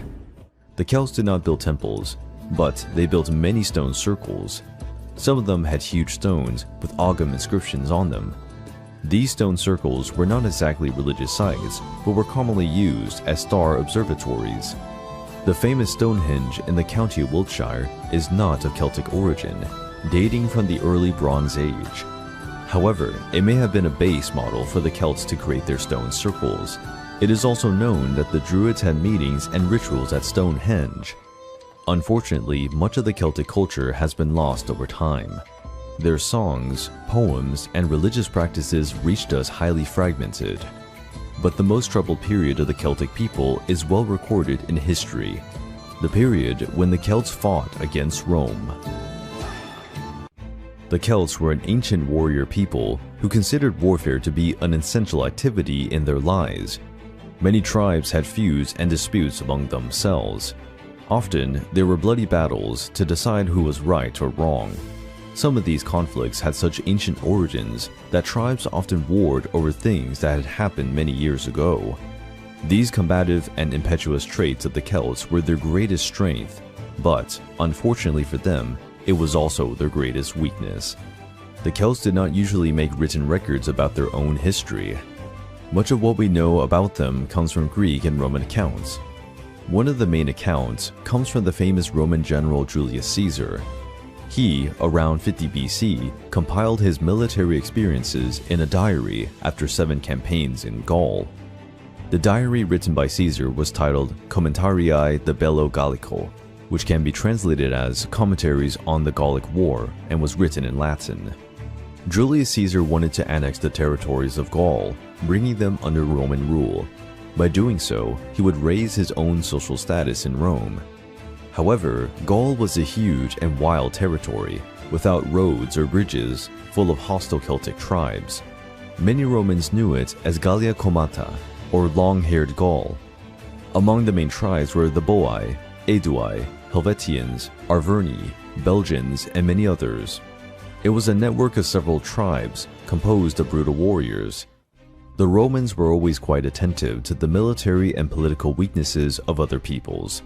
Caesar was able to take advantage of this instability among the tribes and began his campaign by allying himself with the Aedui tribe. The Aedui lived in the Burgundy region of present-day France and felt threatened by the Helvetian and Arverni tribes. The Helvetians, along with the tribe of the Boii and Tulingi, had begun a large migration, leaving Switzerland and attacking villages that belonged to the Aedui. When Caesar made his legions available to help the Helvetians, the leaders of the Aedui, named Mahorbain, was very pleased and accepted Roman help without much difficulty. The battle that followed became known as the Battle of Bibracte. Even though the Romans were outnumbered, their tactical superiority and disciplined formations were able to repel the Celts, who attacked with a merciless fury. Eventually, the Roman army, which was on higher ground, was able to overpower the Celts. With their cavalry surrounding the battle, they managed to attack the rear of the Celts, where the supplies were, forcing them to surrender. After the battle, many Celts were spared and freed, on the condition that they return to their lands near the Rhine River, where they were to defend the borders against invaders from the Germanic tribes. Sometime later, Caesar and his legions helped repel the Germans. In this way, the Romans got what they wanted, a clear path into Gaul territory. Morbain, the king of the Aedui, added 3,000 Celtic horsemen to the Roman army, increasing the strength and confidence of Julius Caesar's legions. Many battles were fought over the next 6 years. Some tribes followed the example of the Aedui, allying themselves with the Roman army. These tribes were always seduced with promises of riches and trade with Rome. At the same time, they took the opportunity to finish off enemy tribes and settle old blood feuds. Despite their courage in battle, the Celts had no disciplined armies. Their warriors fought individually, relying on strength, agility, and savagery to attack Roman formations. As this approach seemed unsuccessful, they began to use guerrilla tactics, attacking the legions by surprise, during the march or at night. Still, Rome's advance was relentless. The kings of the remaining tribes needed some time to realize what was happening. Roman promises quickly turned into threats. The Celts were caught in a spiderweb by their own ambitions. Around 53 BC, the Celtic Belgians of the Eburonian tribe revolted against the demands of Rome, which needed to feed its legions, and for that, it wanted the Eburonian crops. The king of the Eburones was called Ambiorix. He incited his warriors to take up arms against their oppressors, forming the so-called Ambiorix Revolt. To contain this revolt, Caesar sent the commanders Quintus Titurius Sabinus and Lucius Aurunculeius Cotta, commanding the 14th Twin Legion and also a detachment of 5 cohorts, totaling approximately 7,500 men. But to the surprise of the Romans, the Celtic Belgians had recruited a staggering number of warriors. It is not known for sure how many there were, but it is estimated that there were 4 Celts for every Roman soldier, or even more. The Romans were attacked by surprise during their march, in a region known as Atuatuca. Ambiorix's forces came from 2 different directions. The result was a massacre. almost all the Roman soldiers were killed, including 2 commanders sent by Caesar. This event was known as the Massacre at Atuatuca. The survivors reported the terror they witnessed, and Julius Caesar wrote in his diary, "Of all the Gauls, the Belgians are the bravest." The revolt came to an end when Caesar and his 50,000 soldiers entered the scene. Virtually all the Celtic Belgian tribes were massacred, and their villages and crops were looted and burned. Ambiorix and some of his men managed to cross the Rhine River and escape towards Germania, but were never seen again. Ambiorix's revolt aroused a kind of nationalistic feeling among the Celts. Many tribes began to put their differences aside to unite against Roman oppression. Much of this new resistance was organized by the Druids. The union of the tribes in Gaul had always been something feared by the Romans, but it was finally happening. A young prince took on the responsibility of fighting for the freedom of his people. Vercingetorix was a prince of the son of Celtillus, the king of the Averni. His name means the chief of the great warriors. The Averni were one of the richest and most developed Celtic tribes. Much of this wealth came from their alliance with Rome. Vercingetorix himself served in Caesar's army, where he learned to speak Latin and learned Roman battle tactics. After his father's death, Vercingetorix was expelled from his hometown in a political conspiracy that prevented him from ascending to the throne. Even so, he decided to recruit all of those who agreed to fight for him, whether they were farmers, thieves, or vagabonds. Vercingetorix, already with some fame, returned to his former city and regained the right to the throne. With his status restored, he began to send emissaries to the chiefs of other tribes, asking for help in fighting Rome. After establishing some alliances, Vercingetorix and his commanders began to train the Celts according to Roman discipline, creating an army as never before seen among the Celtic peoples. Vercingetorix knew that his greatest advantage against the legions was a large and organized cavalry. When Julius Caesar learned of the formation of this army, he organized a military expedition to fight the Celtic rebels. The Romans went all over Gaul, demanding loyalty from various Celtic leaders. This demand was based on more promises and threats. Thus, many tribal chiefs did not support Vercingetorix. Battles were fought, mainly between Roman and Celtic cavalries, with the former almost always winning. Vercingetorix was forced to retreat.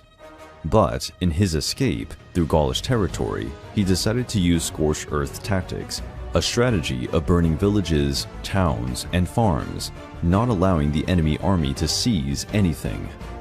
After losing the city of Bourges, Vercingetorix was forced to flee with what was left of his troops. With his army already greatly reduced, Vercingetorix continued to send emissaries, asking for military support from Celtic chieftains, even those who had already sworn allegiance to Rome. Finally, Vercingetorix was forced to take refuge in the city of Alesia, a great defensive point, since it was built on a hill. What followed was one of the saddest and most shameful chapters in Celtic history. In September 52 BC, Alesia was besieged by Julius Caesar. The Romans built 2 wooden walls around the city, one to keep Vercingetorix and his men imprisoned, the other to repel the Celtic army, which was approaching to rescue the citizens of Alesia. The siege itself was relatively normal. The Romans cut off water and food supplies in the city, forcing the inhabitants to starve and thirst. Even as many did, the brave Celts refused to surrender, waiting to be saved by an army of their countrymen. This army did emerge, but was unable to defeat or push the Romans back, who had already established a strong defensive position. After this defeat, the morale of those inside the city was destroyed. Realizing that there would be no further rescue attempts, they were overcome by despair. Other Celtic leaders refused to send troops to help Vercingetorix, fearing the revenge of the Romans. With no other way out, and trying to save the rest of the survivors of Alesia, Vercingetorix surrendered. Vercingetorix's surrender was an iconic moment, being depicted in many classical paintings. According to the French historian Augustin Thierry, Vercingetorix rode proudly to the Roman camp, stopped in front of the powerful Roman general without saying a word, and threw his weapons disdainfully at Caesar's feet. Vercingetorix's courage and dedication in fighting for his people eventually cost him dearly. He was stripped, imprisoned, transported to Rome, and incarcerated in a small cell, where he lived in humiliation for 6 years. After 6 long years, Vercingetorix was taken from his cell and forced to walk through the streets of Rome, tied to Julius Caesar's carriage in a ceremony known as the Triumph, whose purpose was to extol the achievements of Roman generals in foreign campaigns. After the ceremony, Vercingetorix was taken back to his cell, where he was strangled by Roman soldiers on orders from Julius Caesar. At the site of the former city of Alesia, there is a statue in honor of Vercingetorix and the resistance of the Celtic people. The Celtics' fight against Rome was more than just a few battles for territories. It was a fight for freedom. Vercingetorix's surrender marked the end of the Celts' resistance against Rome. But the Celts and their culture endured. Many learned to live and prosper under Rome. The fame of Celtic warriors spread throughout Europe and beyond.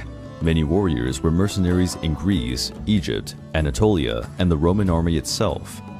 With the arrival of Christianity, Celtic culture gradually dissolved. On the one hand, this happened due to the assimilation of the new religion, but the Celtic culture was also being assimilated. However, the courage and perseverance of the Celtic peoples will forever be recorded in history.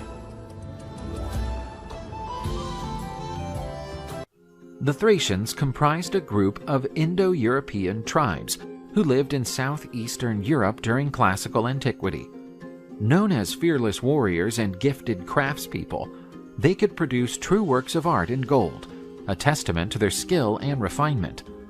While much of their history and traditions have been lost over the centuries, archaeological traces and references in ancient texts give us an intriguing glimpse into the Thracian civilization. The Thracians date back to the Bronze Age period in southeastern Europe. They were among a large group of Indo-European peoples who settled in different European and Asian regions. Thrace, covering territories in present-day Bulgaria, Greece, Turkey, and Romania, was home to several Thracian tribes around 2000 BC.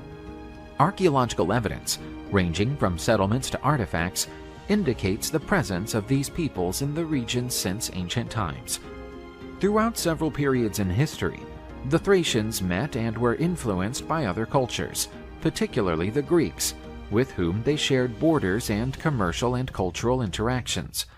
Parts of Thrace were colonized or conquered over time by the Greeks, Persians, Macedonians, and eventually the Romans. Owing to the absence of extensive written records, much of what we know about the Thracians derives from archaeological artifacts, inscriptions, and references from ancient authors such as Herodotus and Thucydides. Although the Thracians were a group of distinct tribes, they shared numerous cultural and social features that distinguished them in the Southeast European landscape. Their interactions with neighboring cultures, such as the Greeks and Persians, influenced many aspects of Thracian society as well. It was divided into several classes, including noblemen, warriors, craftspeople, farmers, and slaves. The Thracians were largely renowned as skilled warriors.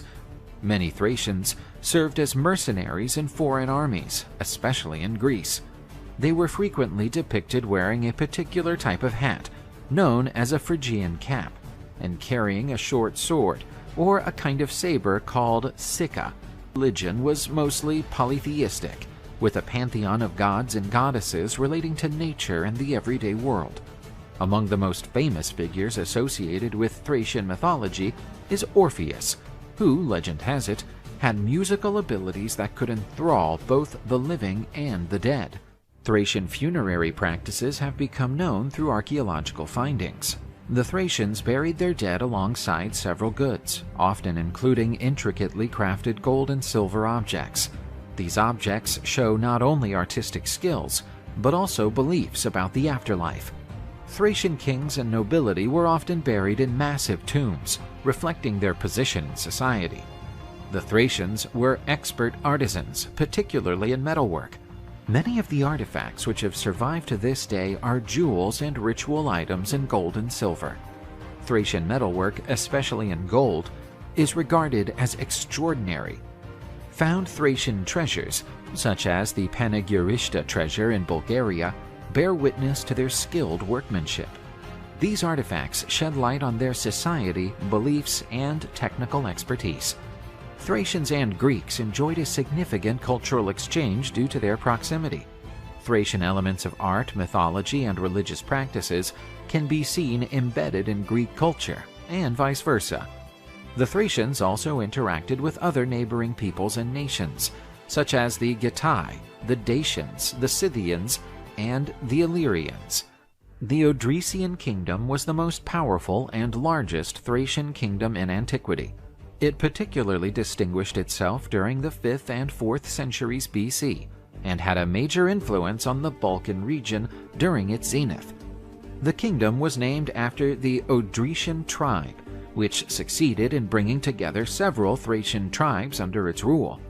The Odrysian kingdom was established by Terus I near the turn of the 5th century BC. He was traditionally credited with rallying several Thracian tribes under a single authority. Throughout his reign, Thrace cemented himself as a significant political entity in the region.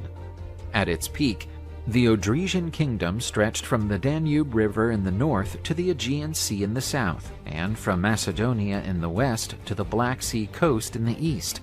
This wide reach made it one of the largest states in Europe during its lifespan. There were significant diplomatic and mercantile interactions between the Odrysian kingdom and the Greek city-states due to their geographical proximity. The Thracian king Sitalces, one of Terus I's successors, tried to forge an alliance with the Greek city of Athens, and even went so far as to embark on a military campaign against the Macedonians. Yet the Thracians often found themselves in conflict both between their different tribes and with neighboring peoples and states. The Thracians had to contend with the Persian advance during the Persian invasions of Greece in the early 5th century BC. Many Thracian tribes were subdued by the Persians and forced to provide troops for Xerxes I's armies in his campaign against Greece. Owing to the proximity between Thrace and the Greek city-states, as well as the colonies established on the Thracian coast, numerous skirmishes took place between the Thracians and the Greeks. These ranged from minor scuffles to significant battles, such as when the Athenians tried to establish control over areas of Thrace to secure access to important resources such as timber and gold. Thracian king Cotys I attempted to resist Macedon's growing influence, led by King Philip II of Macedon during the 4th century BC. While he was eventually forced to accept Macedonian supremacy, Cotys I is noted for his efforts to preserve Thracian independence. Philip II of Macedon and subsequently his son Alexander the Great spread their control over the Thracian region. Thrace became a crucial part of the empire under Macedonian rule due to its strategic location and the resources it provided. Following Alexander the Great's unexpected death, Thrace was fought over between his successors, the Diadochi, Alexander's closest generals and friends, who struggled for control of the vast empire that had been conquered. As Rome started to expand its influence in the Balkan Peninsula starting in the 3rd century BC, the Thracians came into increasing contact with them, initially through the Greek colonies that Rome had relations with. With Macedonia's defeat in the 2nd century BC and the ensuing expansion of Roman influence in the region, the Thracians often clashed with the Romans. Many of these initial squabbles were isolated in nature and concerned specific Thracian tribes. As Roman influence grew in the Balkans, the Thracians were progressively overwhelmed. Instead of a single conquering campaign, this was a process of several clashes, treaties, and subjugations over several decades. Perhaps one of the most remarkable instances of interactions between the Thracians and the Romans was the Spartacus revolt from 73 to 71 BC. Of Thracian origin, Spartacus was captured as a slave by the Romans and turned into a gladiator in Rome. Spartacus led a major slave rebellion against the Roman state. The uprising was eventually quelled by the Roman general Marcus Licinius Crassus, but Spartacus and his followers left a long-lasting mark on Roman memory. Thrace, after its subjugation, became a Roman province in the 1st century AD. This prompted a process of Romanization, where Roman culture, religious, and social traditions began to mix with Thracian ones. Many Thracians went on to serve in the Roman legions and helped the empire grow in different ways. Thracian demise was not a one-off sudden event, but rather a gradual process over several centuries, shaped by many factors and interactions with other peoples and empires. The Thracian cities were rebuilt after the Roman style, and the Latin language and Roman culture started to prevail, leading to the gradual decline of the Thracian cultural identity. With the fall of the Western Roman Empire in the early Middle Ages, the Balkan region, including Thrace, was often invaded by barbarian tribes such as the Goths, Huns, and Slavs. These raids and migrations had an even greater impact on Thracian culture and demographics. Following the breakup of the Roman Empire, Thrace became a key element of the Byzantine Empire. While the Roman cultural legacy continued under the Byzantines, the region was further Hellenized, with Greek emerging as the dominant language. Notwithstanding their decline and eventual assimilation by other cultures and empires, the Thracians left a legacy evident in several areas. Although the Thracians themselves did not leave a substantial corpus of literature, they are frequently mentioned in ancient texts, particularly by Greek and Roman authors. These descriptions, albeit often written from an external viewpoint, are valuable for rebuilding facets of Thracian culture and history.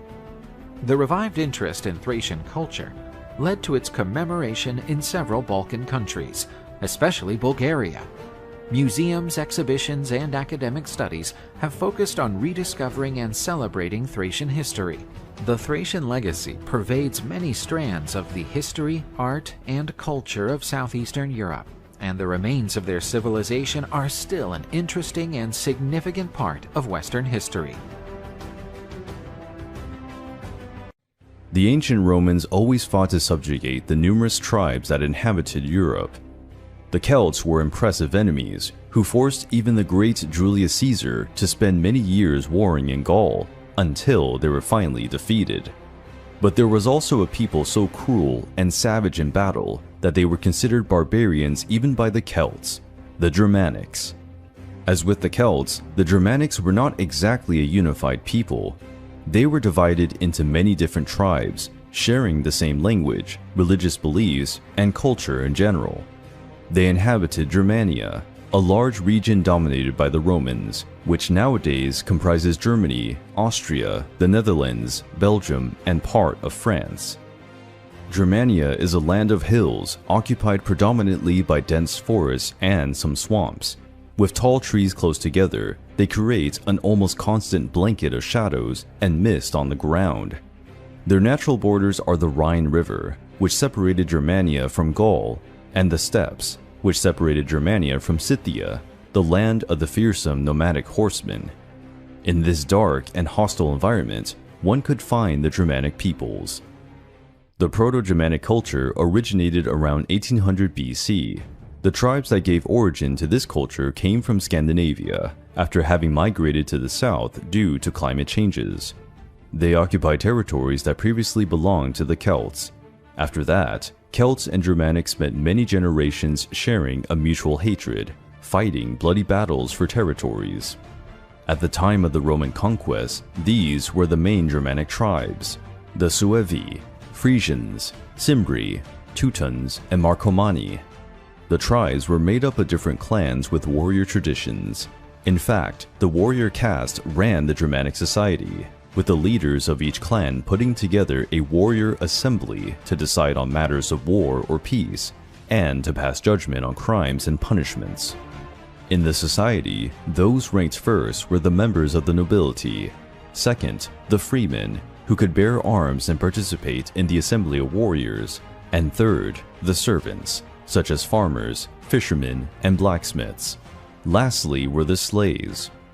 Women were highly respected and had their roles in society, such as clothing, pottery, and tending the crops. Men acknowledged women's ability to predict events and did not hesitate to ask their advice. Marriage was something taken very seriously. Both men and women married only once in their lives. In rare cases, members of the nobility took more than one wife, if that was needed to have children or arrange political marriages. Agriculture was the main source of food, besides cattle raising and hunting wild animals. Unlike the Celts, the Germanics were not very prone to art. According to the Roman historian Tacitus, they paid no mind to silver and gold. Each tribe had a supreme chief, or king, as many called themselves. These kings were elected by the warrior assembly, and could also be disposed by election. These were responsible for commanding the warriors during battle, followed by a group of elite warriors. Free men were trained from childhood by their fathers, uncles, or older brothers. They were considered fit for combat by the age of 16, when they were given a shield and a spear by the chief of the tribe. This training produced large, strong warriors who wore long beards or mustaches. Julius Caesar described the Germanics as follows: "The Germanic people are incredibly tall, brave, and skillful with their weapons. Even their gaze is unbearable." The Germanic people of the Suevi tribe were regarded as the most fearsome. Their warriors were characterized by long hair tied on the side of the head. A male skull was discovered in Osterby, Germany, in 1948, still preserving the hair and traditional Suevi knot. The main weapon was the spear, but they also used axes, javelins, slings, long knives, swords, and a somewhat unusual weapon for the time, the wooden club. Albeit a primitive weapon, the club could generate a great impact, breaking shields, bones, and causing injuries even to soldiers who wore armor and helmets. The Germanics were experts in guerrilla tactics and psychological terror, using the forest to ambush and even fight at night. Some warriors painted their weapons and bodies with a black dye, using charcoal mixed with a bit of water, creating a sort of camouflage. Only their eyes were visible to terrify their enemies. They were called the Harii, the ghost warriors. Even in their environment, the Germanics managed to develop a fine cavalry. They used an impressive tactic to say the least, where young warriors advanced by running side by side with their horses during the attack. This allowed for a simultaneous cavalry and infantry attack. Dropping their weapons and fleeing from battle was unacceptable. Tacitus mentioned that some warriors committed suicide by hanging when they did this shameful act. Another unusual custom of the Germanic people was to bring their relatives close to the battlefield. By doing this, the men could hear the cries of encouragement from their wives and children while fighting. Most of the time, it was for them that they were fighting. They also wore the skins of animals, including bears, wolves, and wild boars in a ritualistic manner. This custom can be traced back to prehistoric times. They believed that wearing the skins of these animals would grant them strength and courage in battle. The famous berserkers of the Viking sagas have their origin in the Germanic peoples, and the same applies to the deities and stories of Norse mythology. Not much is known about the beginnings of the Proto-Germanic religion. Its origin is traced to the Neolithic period. In some points, it resembles the Celts, such as the veneration of the forces of nature and animals. However, Proto-Germanic religion had unique, somewhat more primitive traits that would be deemed dark today. The priestesses were the main figure in this religion. They were regarded as healers, midwives, and seers, consulting the gods through divination and omens. The priestesses were feared by the Romans. Even the tribal chiefs obeyed their judgments. The Germanic people often did human sacrifices. Hanging the bodies of enemies from trees was a way to make these, while sending a warning to the enemies. There were reports of Roman soldiers panicking, afraid of entering the Germanic forests. Plenty of gods in Norse mythology had their origin in the Proto-Germanic religion, such as Odin, Thor, Frigga, Tyr, who originally had different names. Odin was called Wodenas, the father of the gods, lord of wisdom, death, and trade. Thor was known as Thunaraz, the god of rain and the one closest to humans, since he protected their world and helped with the crops. Frigga was named Frijo, wife of Wodenas. She was the goddess protector of family, women, and revenge. Tyr was named after Tiwaz, the god of war, courage, loyalty, to whom most sacrifices involving blood were made. The diversity and strength of the Germanic peoples were a tremendous obstacle for the Romans' expansion plans. A clash between the two cultures would be inevitable. The reputation as bloodthirsty barbarians that the Germanic people carried was more than justified. Even the Romans avoided entering the dark Germanic forest too much. The first contacts between the Germanic peoples and Rome happened between 113 BC. During Julius Caesar's campaigns in Gaul, the conflicts between these two peoples grew in impact. The Germanics of the Suevi tribe invaded Gaul and were expanding their borders more and more. The Suevi were commanded by the tribal chief Ariovistus, a fierce warrior who had already managed to accumulate victories against the Celtic tribes. One of these was against the tribe of the Aedui, Rome's newest allies. Taking advantage of the military might of the legions settled in Gaul, the Roman Senate urged Julius Caesar to fight the Germanics, claiming that they would be an even greater threat if other tribes crossed the Rhine River. With the arrival of Caesar and his legions in his territory, Ariovistus put together 120,000 of his warriors on top of a hill. While meeting with Caesar, he declared that he would neither surrender nor leave the territory of Gaul. The Germanic priestesses had warned Ariovistus not to go into battle against the Romans before the passage of the new moon. It was forbidden to shed blood during the changing phases of the moon. Ignoring the warning, Ariovistus started the battle, benefiting from the numerical superiority of his army. After luring the Romans near the Rhine River, the battle initiated and the Germanics attacked with their well-known ferocity, which made their people so feared. For the Germanics, unfortunately, Roman battle tactics proved far superior, and the Germanics were slowly overwhelmed, pushed against the riverbanks. Few were able to cross the river to escape the legions. Following the Germanic custom of bringing their families close to the battle, many failed to flee in time, and almost the entire tribe of the Suevi was wiped out on that day. The Romans continued to invade and conquer territories in Germania in the following years. The Germanics paid a high price for underestimating Caesar's legions, but their revenge against Rome had yet to come. The Romans used to accept young men from noble families of the tribes and nations they subdued. They trained these young men as commanders for the Roman army and to gain the confidence of the people who were now under Rome's rule. One of these young men was Arminius, a prince of the Germanic tribe of the Cherusci. Arminius was trained in the Roman style of combat and became a military officer. Quite early, he showed his aptitude for the task. He earned the right to be considered a Roman citizen and achieved the rank of military tribune, like the rank of captain in modern armies. This is a striking achievement for someone coming from a tribe of barbarians deeply despised by the Romans. During his military career, Arminius was part of the army commanded by Tiberius Claudius, a Roman general of great influence who would become emperor of Rome in the following years. Arminius fought several battles, serving as a commander in the legions during the invasions in Germania, facing and defeating his own native people. This dedication led to Roman members of the nobility to respect and even admire Arminius. Much of the Germanic territories became part of the Roman Empire. The Germanic tribes were forced to pay high taxes to live on their own land. These territories were under the responsibility of Consul Publius Quinctilius Verus. To keep the peace, he had at his disposal 3 Roman legions, approximately 20,000 men.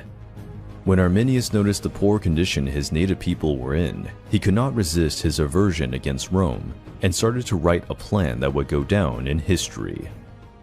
Autumn had arrived, and the Roman legions serving in Germania needed to march to a warmer region before winter. To do this, they had to cross the Teutoburg forest, a dense, dark one, filled with trees and moss. Arminius had secret meetings with the chiefs of the Germanic tribes to attack the legions during the march in the middle of the forest. Arminius knew very well the power of Roman tactics. On such an uneven terrain, the Roman formations would lose much of their effectiveness. On a cloudy, rainy day, the Germanic people hid in the forest and waited for the legions. At the right moment, Arminius gave the order for attack, and the Germans attacked the Roman column from 2 different directions. Caught by surprise, the Romans barely had a chance to react. Their disciplined formations failed to establish an effective organization. To make matters worse, the ground was muddy and slippery due to the rain. 20,000 legionnaires lost their lives on that dark day. It is said that Quintilius Varus, along with the other Roman officers, took his own life during the battle, fearing being captured and sacrificed in the dreaded Germanic rituals. The 3 banners of the legions were lost. 2 were looted by the Germans, and the 3rd disappeared into the forest swamps. When the Roman Emperor Augustus heard of this, he dealt with his impotent rage for days. Some claimed he beat his head against the palace walls, constantly yelling, "Quintilius Varus, give me back my legions. Quintili vare, legiones rede," in Latin. The loss of 3 legions was a massive blow to the proud Roman Empire, shattering its seemingly invincibility. In the following years, Rome sent several military expeditions to punish the Germanics, and many battles were fought. But the fighting had gone on so long that the new Emperor Tiberius gave up on the idea of annexing Germania to the territory of the Roman Empire. The heroic Arminius was murdered at the age of 36, probably by his own father-in-law. Arminius was given the title Liberator of Germania and is a symbol of bravery and resistance of the Germanic peoples. The Germanic tribes managed to block Rome's advance, albeit with a high price. During the Huns' invasion of Europe, many Germanic peoples moved further into Roman territories, in a period that would become known as the Barbarian Invasions. During the migration of Germanic peoples to Western Europe, tribes such as the Vandals, Ostrogoths, and Visigoths spread terror in the Roman territories, plundering and ravaging many towns and villages. Gradually, the different Germanic peoples came to dominate several regions of the former Roman Empire. They established themselves in the conquered territories. By the 7th century, almost all Germanic peoples were living in parts of Europe. The Germanic invasions brought disorder, destruction, famine, and plunder to the already decaying Roman Empire, which contributed greatly to its demise. Over time, Germanic culture was mixed with that of the peoples in the conquered territories. The influence of the Germanic peoples is therefore an important foundation of European culture. The Lusitanians were an ancient ethnic group that inhabited the regions that today include most of central Portugal and western Spain. Regarded as fearless warriors and excellent horsemen, these people played a decisive role in the Lusitanian Wars against the sprawling Roman Empire in the 2nd century BC. According to one of the most broadly accepted theories, the Lusitanians came from Indo-European peoples. The Lusitanians most likely migrated to the Iberian Peninsula during the Bronze Age, joining and eventually intermingling with the pre-Indo-European peoples already living in the region. The Lusitanians came to inhabit a great part of present-day Portugal and part of present-day Spain. They were mainly centered between the Douro and Tajo rivers. While the Lusitanians are often grouped with other peoples of the Iberian Peninsula, such as the Celtiberians, who were a merger of Celtic and Iberian cultures, they nevertheless maintained a distinct identity in terms of culture, language, and social practices. The Lusitanians, like other peoples of the Iberian Peninsula, were greatly affected throughout their history by the different cultures and peoples who came into contact with the region. Starting in 1100 BC, the Phoenicians established colonies on the Iberian Peninsula. Although their main influence was in the coastal regions, the Phoenician footprint introduced new techniques of craftsmanship, art, and trade to the region. The Greeks also established colonies in the Iberian Peninsula, mainly along the Mediterranean coast, and brought elements of their culture, art, and agricultural practices. The Lusitanians assimilated and absorbed the main cultural elements of other peoples into their own culture. The Lusitanian idiom is part of the group of Paleo-Hispanic languages. There are Lusitanian inscriptions that have survived in archaeological finds, but their accurate understanding and translation are still the subject of study and debate. Some linguists consider the Lusitanian language to be a Celtic tongue, while others see it as a distinct Indo-European language. As with other pre-Roman peoples of the Iberian Peninsula, the region of the Lusitanians was deeply embedded in animist traditions and nature cults. The Lusitanians worshipped a variety of local deities, many of which were tied to nature elements such as mountains, rivers, and forests. Sacrifices, possibly including human sacrifice, were part of the religious rituals. These could be made to appease the gods, ask for protection, or ensure a good harvest. Although the Romanization of the peninsula eventually introduced the Roman pantheon and other religious practices, the Lusitanians kept their own beliefs and deities for a long time. Often, the Roman gods were simply syncretized with local deities, forming a hybrid form of worship. Lusitanian society was largely tribal, made up of several tribes or clans that populated different regions. Each had its own leadership, and alliances between them were common, especially in times of conflict. The elites or tribal leaders held a crucial role in politics, warfare, and religious rituals. Most Lusitanians settled in fortified hamlets called castros. These were generally on hills or elevations, providing a defensive position. Daily life was based around farming. They grew cereals, vegetables, and fruit, and kept livestock, mainly sheep and goats. The geographical location of the Lusitanians, between the Atlantic and the Iberian Peninsula's interior, made them natural middlemen on trade routes.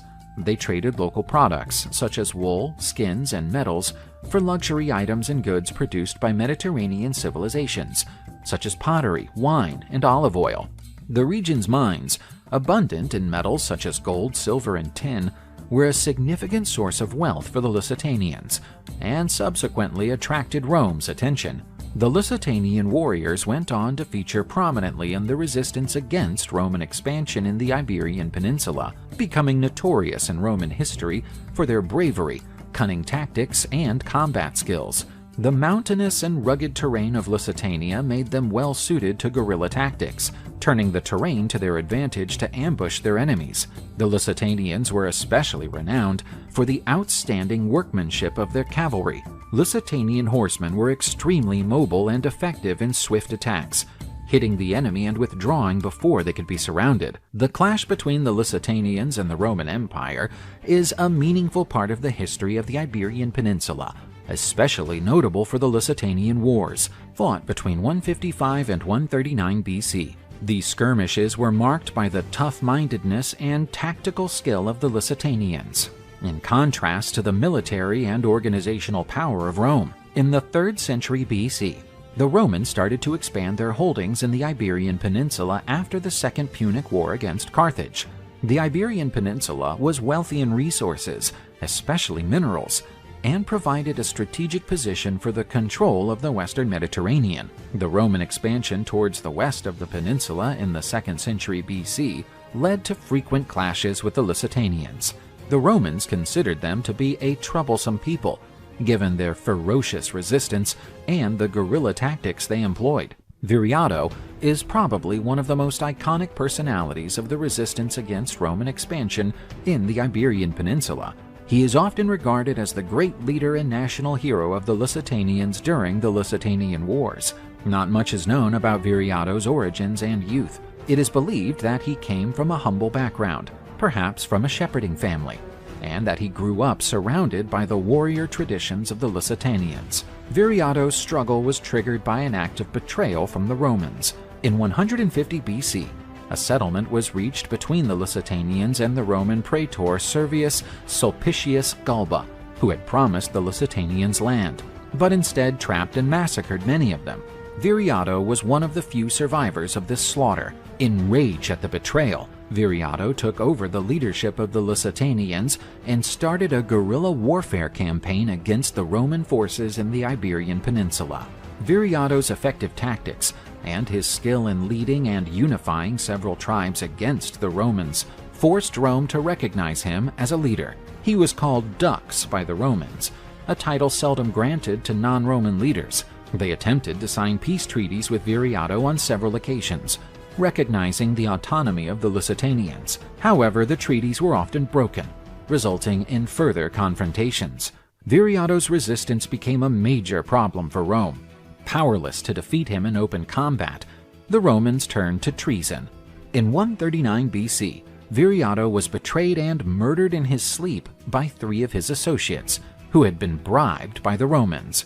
Viriato went on to become a symbol of Lusitanian resistance and a national hero in Portugal. He is often remembered as an example of bravery and determination against invaders and conquerors. After Viriato's death, the Lusitanian resistance was substantially weakened. The territory of the Lusitanians was eventually subjugated and integrated into the Roman Empire as part of the province of Lusitania. As Roman rule was consolidated, the culture, economy, politics, and religion of Lusitania started to change. Cities were established along Roman lines, roads were built, and the Latin language began to spread, progressively replacing the Lusitanian language. Institutions from Rome, such as the Senate and the legal system, were brought in, shaping the political and social organization of the region. Following the decline of the Roman Empire in the 5th century AD, the Iberian Peninsula underwent several Germanic invasions, such as the Suebi and Visigoths. These peoples also had an influence on the region's culture. Then, in the 8th century, the peninsula was taken over by the Moors from North Africa, leading to yet another cultural layer of influence. Despite the fact that the Lusitanians, as a distinct group, were woven into the cultural tapestry of the Roman Empire and the ensuing kingdoms that settled on the Iberian Peninsula, their legacy and influence is still felt. Lusitania, the name of the Roman province that encompassed a large part of Lusitanian territory, is still poetically mentioned to refer to Portugal, and elements of Lusitanian culture and identity continue to be celebrated in Portuguese traditions. The Byzantine Empire was a mighty civilization that carried on the Eastern Roman Empire during late antiquity and the Middle Ages. Its origins date back to 3030 AD, when the Roman Emperor Constantine I moved the empire's capital from Rome to the ancient Greek colony of Byzantium. The newly created imperial capital of the Roman world was named Constantinople, which means the city of Constantine. The combo of Roman imperialism and strategic location would impact Constantinople's role as a bridge between Europe and Asia. The city was a commercial, cultural, and diplomatic hub of the Christian world for over 10 centuries. While the western half of the Roman Empire collapsed and fell in 476 of the Common Era, the eastern half survived for another 1,000 years, spawning a wealthy tradition of art, literature, and learning. The Byzantine Empire was heavily influenced by the Hellenistic culture established by the conquest of Alexander the Great. Constantine had firmly planted Christianity as Rome's official religion. The citizens of Constantinople and the remainder of the Eastern Roman Empire strongly identified themselves as Roman and Christian, even though the dominant language was Greek rather than Latin. Most people wore Greek-style clothing, including the emperors and empresses with their gorgeous purple-dyed silk clothes. Constantinople was one of antiquity's most outstanding places. The city was purposefully built to rival Rome, with its splendid palaces, domes, and towers. There was a wide chain running through the city's harbor entrance to prevent the passing of hostile ships. The construction of the massive Theodosian walls ensured resistance against the best siege weapons of that time. Constantinople surely became the world's richest, most lavish, and important Christian city. The Byzantines were Eastern Orthodox Christians, a religion still adopted by some peoples today. The head of the Eastern Orthodox Church is called the Patriarch of Constantinople. Men holding the office of bishops also lived in the empire's major cities. Although the Eastern Orthodox and Roman Catholic Christians followed the same God and religious teachings, they disagreed with each other, even to the point of waging some battles over religious differences. The Byzantine rule followed the patterns established in Imperial Rome. The emperor governed as an absolute monarch, and was expected to be a wise and righteous ruler. More importantly, an emperor had to be militarily successful, as the army continued to be the empire's most powerful institution. In contrast to Rome, the Senate in Constantinople was staffed by men who had risen through the military ranks. The elite senators formed a small group, whom the emperor was to confer with on issues of state importance. The Byzantine emperor was never entirely safe. Contrary to the Western barbarian kingdoms, where the throne was handed down from father to son, there was never a clear line of succession in the East. This was called the Purple Disease, because anybody with power could take the throne in the Byzantine Empire. Plots to overthrow the emperor and much political intrigue always took place in Constantinople, even among family members and relatives.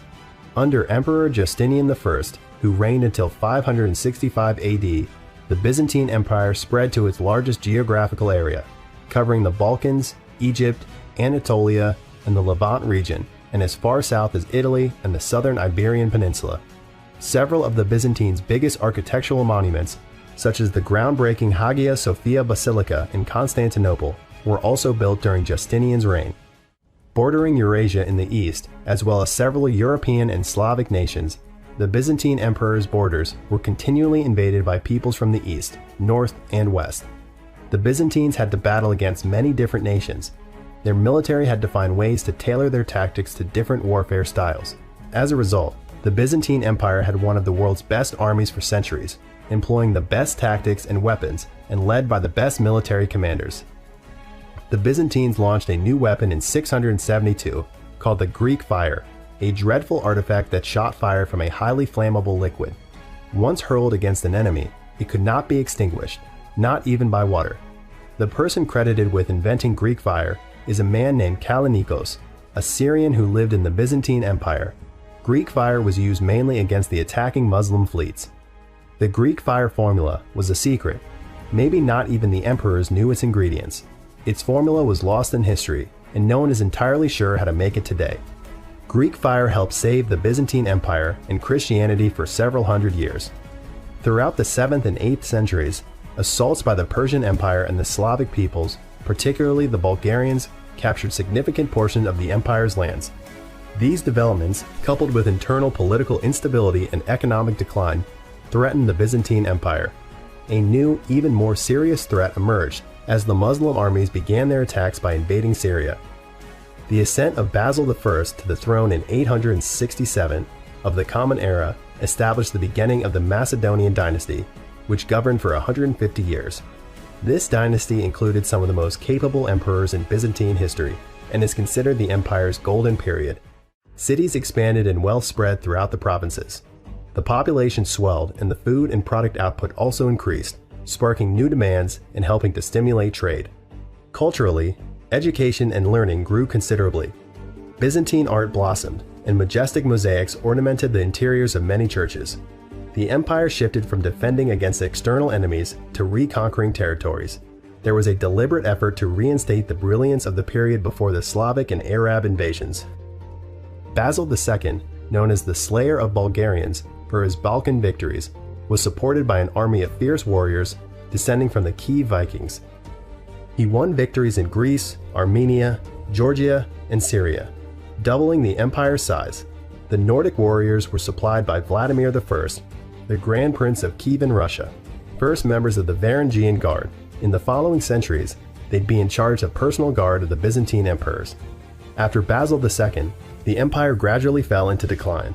With the Seljuk Turks of Central Asia approaching Constantinople, the Byzantine Empire Alexios I turned to the west for help, leading to the Holy War declaration by Pope Urban II, launching the First Crusade under the pretext of reclaiming the Holy Land from Islamic State. Innocent III was elected Pope in 1198. Under his influence, the Fourth Crusade was initiated. Nevertheless, due to the growing ambitions of the European kingdoms to conquer the lands of the Byzantine Empire, the Crusaders veered off their path to Jerusalem and abruptly attacked Constantinople in 1204, sacking the city, wrecking many historical monuments, and killing hundreds of people in the process. That was the first conquest of the imperial capital by an invading army since its establishment in 330 of the Common Era. During Emperor Michael VIII's rule in 1261, the economy of the once mighty Byzantine Empire was blighted and never recovered its former height. In 1369, Emperor John V unsuccessfully tried to seek financial help from the West to meet the growing Turkish threat, but was imprisoned as an insolvent debtor in Venice. 4 years later, he was forced to become a vassal of the powerful Ottoman Turks, paying tribute to the Sultan and providing military support. The Byzantine Empire earned temporary relief from the Ottoman oppression, but the rise of Murad II as Sultan in 1421 heralded the end of the truce. Murad revoked every privilege given to the Byzantines and he besieged Constantinople. His successor, Mehmed II, brought this process to a close when he launched his final assault on the city on May 29, 1453. Constantine XI, the last Byzantine emperor, was seen fighting for his life for the last time at one of the city gates. Throughout the bleak times after the Islamic conquest, the Byzantine monasteries became beacons of hope, support, and knowledge for the Orthodox Church's Christians. The monks succeeded in preserving the cultural wealth of Constantinople in their daily rituals, art, literature, and in the church architecture. The fall of Constantinople was the end of a glorious era for the Byzantine Empire. It was replaced after its collapse by the Ottoman Empire's long reign. The Sassanian Empire was one of ancient times' most powerful, ruling much of the Middle East for more than 4 centuries, between 224 and 651 AD. The Sassanian Empire is renowned for being one of the most influential periods in Iranian history, representing the last great pre-Islamic Iranian era. At its widest, the Sassanian Empire covered all of present-day Iran and Iraq, stretching from the eastern Mediterranean to Pakistan and across parts of southern Arabia to the Caucasus and Central Asia. Its capital was the city of Ctesiphon, on the banks of the river Tigris in what is now Baghdad, Iraq. The city was founded during the Hellenistic period and went on to become one of the ancient world's largest and richest cities. The Sassanian Empire was established by Ardashir I, governor of the Persian province of Fars in 224 AD. He succeeded in uniting the Persian tribes and expelling the Parthian rulers who had ruled the region for more than 5 centuries. The Parthian Empire had grown weak and decrepit, which led Ardashir I to seize the region. Ardashir restructured the Persian army and established a centralized government in Ctesiphon. The title of Shah in the Persian context is tantamount to a monarch or emperor. Ardashir I called himself Shahanshah, a title meaning King of Kings, and established an absolute monarchy. Sassanian society was heavily stratified and split into multiple social classes.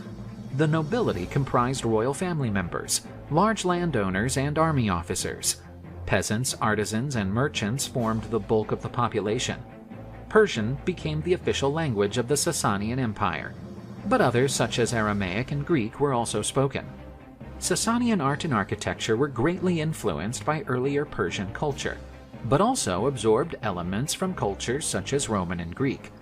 The Sassanians were well known for their metalworking skills, especially in gold and silver. Sassanian art was distinguished by floral and animal motifs, as well as battle scenes. Sassanian architecture had a major impact on later architecture in the region. The Sassanians were renowned for their brick vaults, still seen in many mosques and ancient buildings in the Middle East. Sassanian architecture is also renowned for its pointed arches and soaring domes, both of which were built into many subsequent mosques and other religious buildings. Sassanian literature was written in Persian, with Aramaic and Greek influences. The Persian national epic, the Shahnameh, or Book of Kings, is inspired by ancient legends and tales from Persian culture, while many of the characters and themes found in the work are rooted in the Sassanian Empire. The work is considered a Persian literary masterpiece and has been a major inspiration for many poets and writers over the centuries. Zoroastrianism was the official religion of the Sassanian Empire, and it played a significant role in Sassanian life and culture. Zoroastrianism was a dualistic religion that believed in 2 opposing principles, good and evil. Religion had an important impact on the empire's politics and administration, and Zoroastrian priests were in charge of many of the government's administrative chores. The Sassanian Empire competed with the Roman Empire right from the start. Both disputed control of Mesopotamia and Armenia, leading to several wars between the 2 empires. The wars were mainly focused on the Euphrates border, modern Syria and Iraq, as well as the Caucasus. The Roman-Sassanian War, waged between 252 and 261, ended in the defeat of the Roman Emperor Valerian during the Battle of Edessa, when the Roman army was defeated by the Sassanian army, headed by the Emperor Shapur I. Valerian was the only known Roman emperor to have been taken prisoner by a foreign enemy. The capture of a Roman emperor was an enormously meaningful event and a major blow to Rome's dignity and morale. Different historical sources describe Valerian's fate as a prisoner. Some suggest that he was treated with respect, while others depict more humiliating treatment. The darkest stories recount that Valerian was used as a human stepping stone for Shapur I to mount his horse, until he finally came to peace the day he died. These tales of cruel treatment, however, are disputed by modern historians.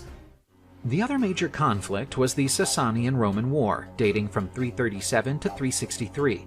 The conflict started shortly after Constans I died and his sons took control of the Roman Empire. This clash included some of the largest battles of late antiquity and ended with the death of the Roman Emperor Julian in battle.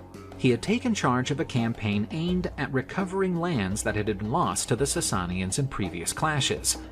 Upon Julian's death, Jovian, in a desperate situation, took over command.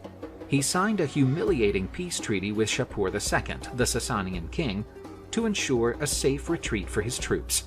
According to the treaty's terms, the Romans agreed to cede a significant amount of territory, including the major cities of Nisibis and Singara, as well as the provinces of Arzanene and Kordun. War and its aftermath had major implications for both empires. It revealed weaknesses in the Romans' military command and organization. Conversely, the war solidified the Sassanian Empire's reputation as a major regional power.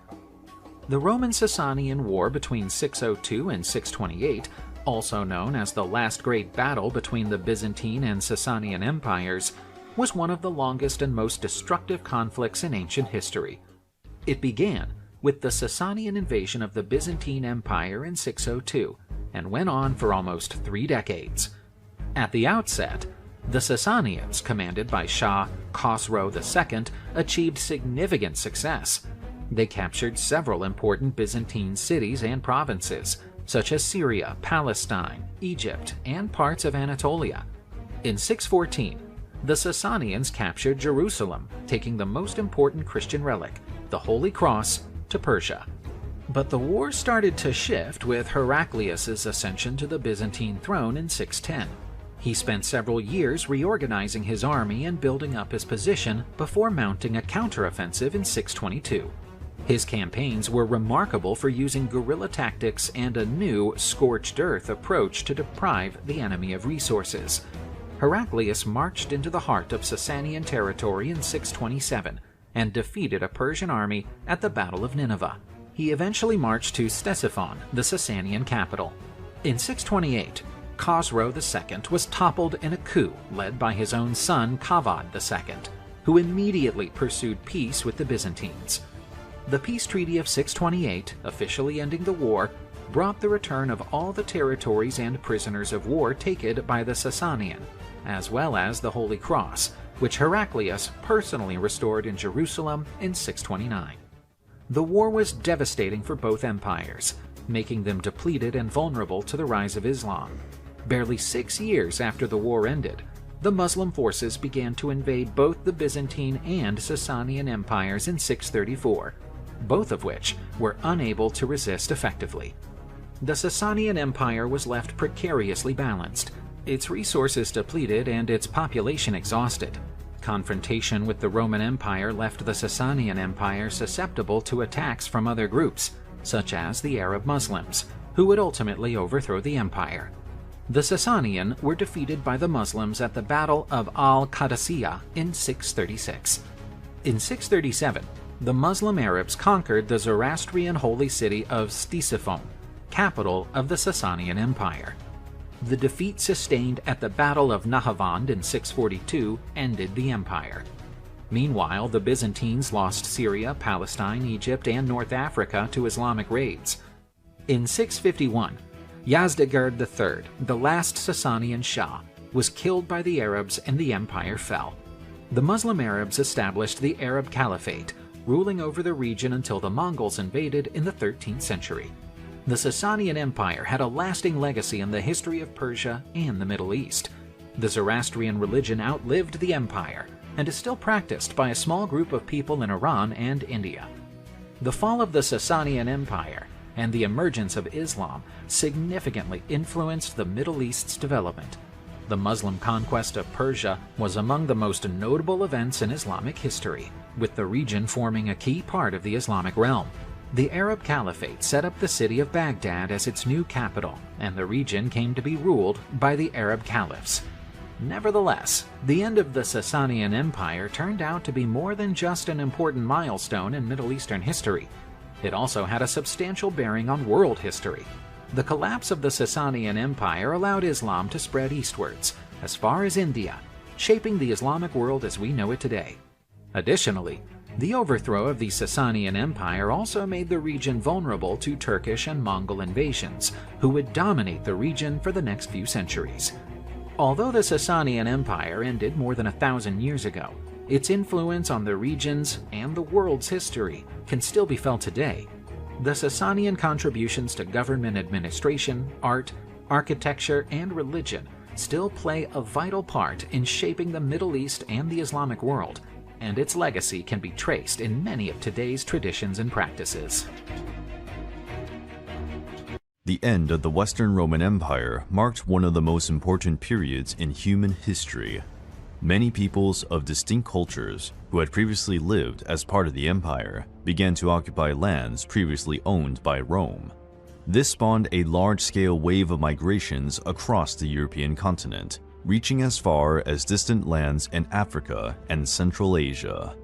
The historical period became known as the Barbarian Invasions.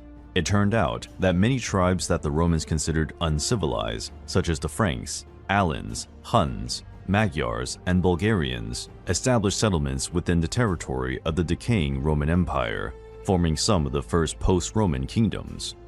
Among the most important tribes of this migratory period were the Goths, Visigoths, and Ostrogoths, Germanic peoples who had enormous influence on the early medieval European period.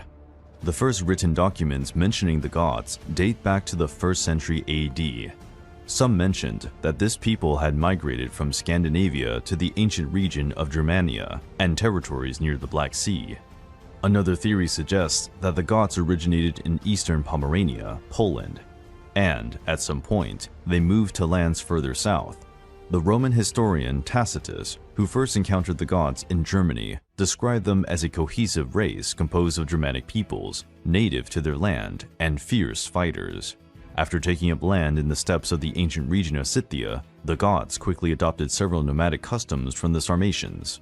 They excelled in the art of horsemanship, archery, and falconry, but preferred to create permanent settlements rather than migrate from one region to another, and became excellent farmers and sailors. According to ancient sources, the Goths were always described as tall, athletic people with light hair and light eyes and a serious, haughty demeanor. In general, the Goths spoke a German dialect known as the Gothic language. They had different customs that gave rise to the Gothic culture, characterized by the making of beautiful jewelry, paintings, and ceramics, in a style greatly influenced by Greek and Roman craftsmen. Despite the suggestive name, Gothic architecture, so present in castles, churches, and ancient cathedrals in the Middle Ages, had little direct influence from the Goths. However, Gothic Christianity, whose main doctrine was Arianism, clearly influenced the religious beliefs of medieval Europe. Some documents mention that, as early as 240 AD, the Goths were often conscripted into the Roman army to fight in Roman-Persian conflicts, in particular the Battle of Mycenae in 244. As time went on, the Goths became numerous and began to wage war against other peoples, such as Sarmatians, Gepids, and Burgundians, while also attacking and sacking many Roman cities. In the last decades of the 3rd century, many people fled to the Dacia region of the Roman Empire, probably driven out by the Goths. To contain the Goth invasions, the Roman Emperor Constantine I helped the Sarmatians settle on the northern banks of the Danube River to fend off attacks from the Goths, reinforcing the Roman frontier. Between 335 and 336, Constantine carried out military campaigns on the Danube, defeating many Gothic tribes.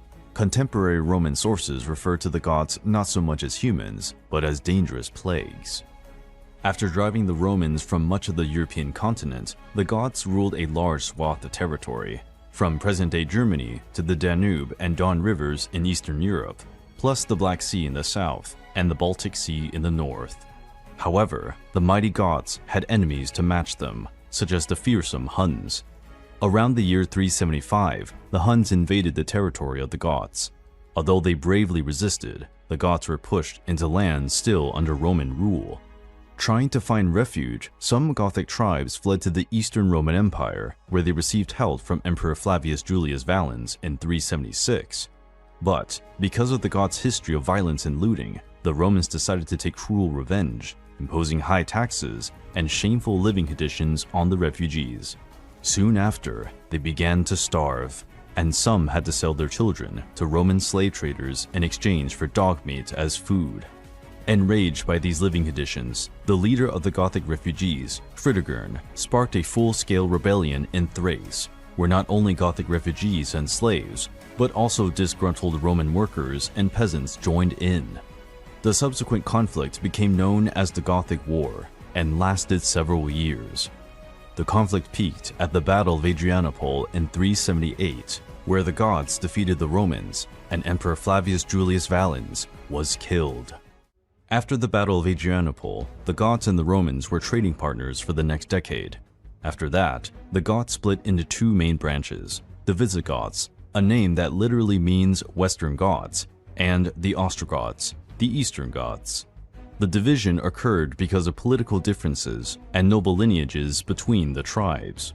The Visigoths agreed to sign alliances with Rome, living within Western Roman territory, while the Ostrogoths were subjects of the Huns and lived in the occupied lands of the Eastern Roman Empire. Around 395, the first king of the Visigoths emerged, Alaric I, a promising Gothic warrior who had served in the Roman army under Emperor Theodosius I. Alaric was one of the few survivors of the terrible Battle of Frigitus, where he fought in the service of Emperor Theodosius. 10,000 Goths and members of other barbarian tribes died in that clash. This episode, coupled with the disregard the Romans showed for Goth warriors fallen in battle, enraged Alaric against Rome. Alaric invaded Italy in 402 and 407, leading raids and pillaging Roman cities. But he was twice defeated in battle and was forced to retreat. Finally, in 410, Alaric commanded a successful siege against Rome, which was overrun and plundered. Although the riches of the city were looted, the civilians of Rome were treated humanely and only a few buildings were burned. Alaric also freed tens of thousands of Gothic slaves and incorporated them into his army.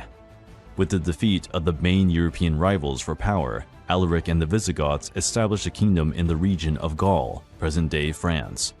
At first, it was a peripheral nation of the Roman Empire, before they expanded their territory to include areas known as Spain and Portugal on the Iberian Peninsula, forming the Visigothic kingdom that lasted until 711, when it was conquered by North African Moorish invaders from the Umayyad Caliphate. While the Visigoths gathered under the leadership of Alaric I, the Ostrogoths strengthened in the Balkan region under Theodoric the Great, ruler of the Ostrogothic kingdom and patrician of the Eastern Roman Empire. As a child, Theodoric was taken hostage to Constantinople, where he lived out his formative years and received an Eastern Roman education. Providing services to Emperor Flavius Zeno, Theodoric carried out military campaigns against the Sarmatians and competed to increase his influence among his fellow Goths in the Balkans. Emperor Zeno gave him the position of commander of the Eastern Roman forces, and in 484 he was appointed consul. But Theodoric disliked the Romans and lived in constant hostility against the emperor. To make the Ostrogoths independent, Theodoric invaded and conquered all of Italy, killing with his own hands King Odoacer of the Visigoths. Beginning in 511, Theodoric united and ruled the Visigoth and Ostrogothic kingdoms, forming an empire that lasted until his death in 526. Although Theodoric used only the title king, some scholars describe him as a Western Roman emperor, referred to by the title Augustus by some of his contemporary subjects. As the new ruler of Italy, Theodoric maintained Roman legal administration and scholarly culture, promoting a major program of public buildings in Italy. Shortly after Theodoric's death, the Eastern Roman Empire regained many of its lost territories, driving hordes of Ostrogoths out of Italy. After Ostrogoth king Tea's last resistance at the Battle of Mons Lecterus in 553, Ostrogothic resistance ended. The remaining Goths in Italy were assimilated by the Lombards, another Germanic tribe that invaded Italy and founded the Kingdom of the Lombards in 567. Although the Goths are traditionally blamed for the destruction of the Roman Empire civilization, which plunged Western culture into a dark age, the Goths helped preserve many of the Roman cities and customs. Their armies and warriors were crucial in the fight against the invading Huns, who ravaged everything in their path. Although little remembered today, the Goths were important players in Western Roman history.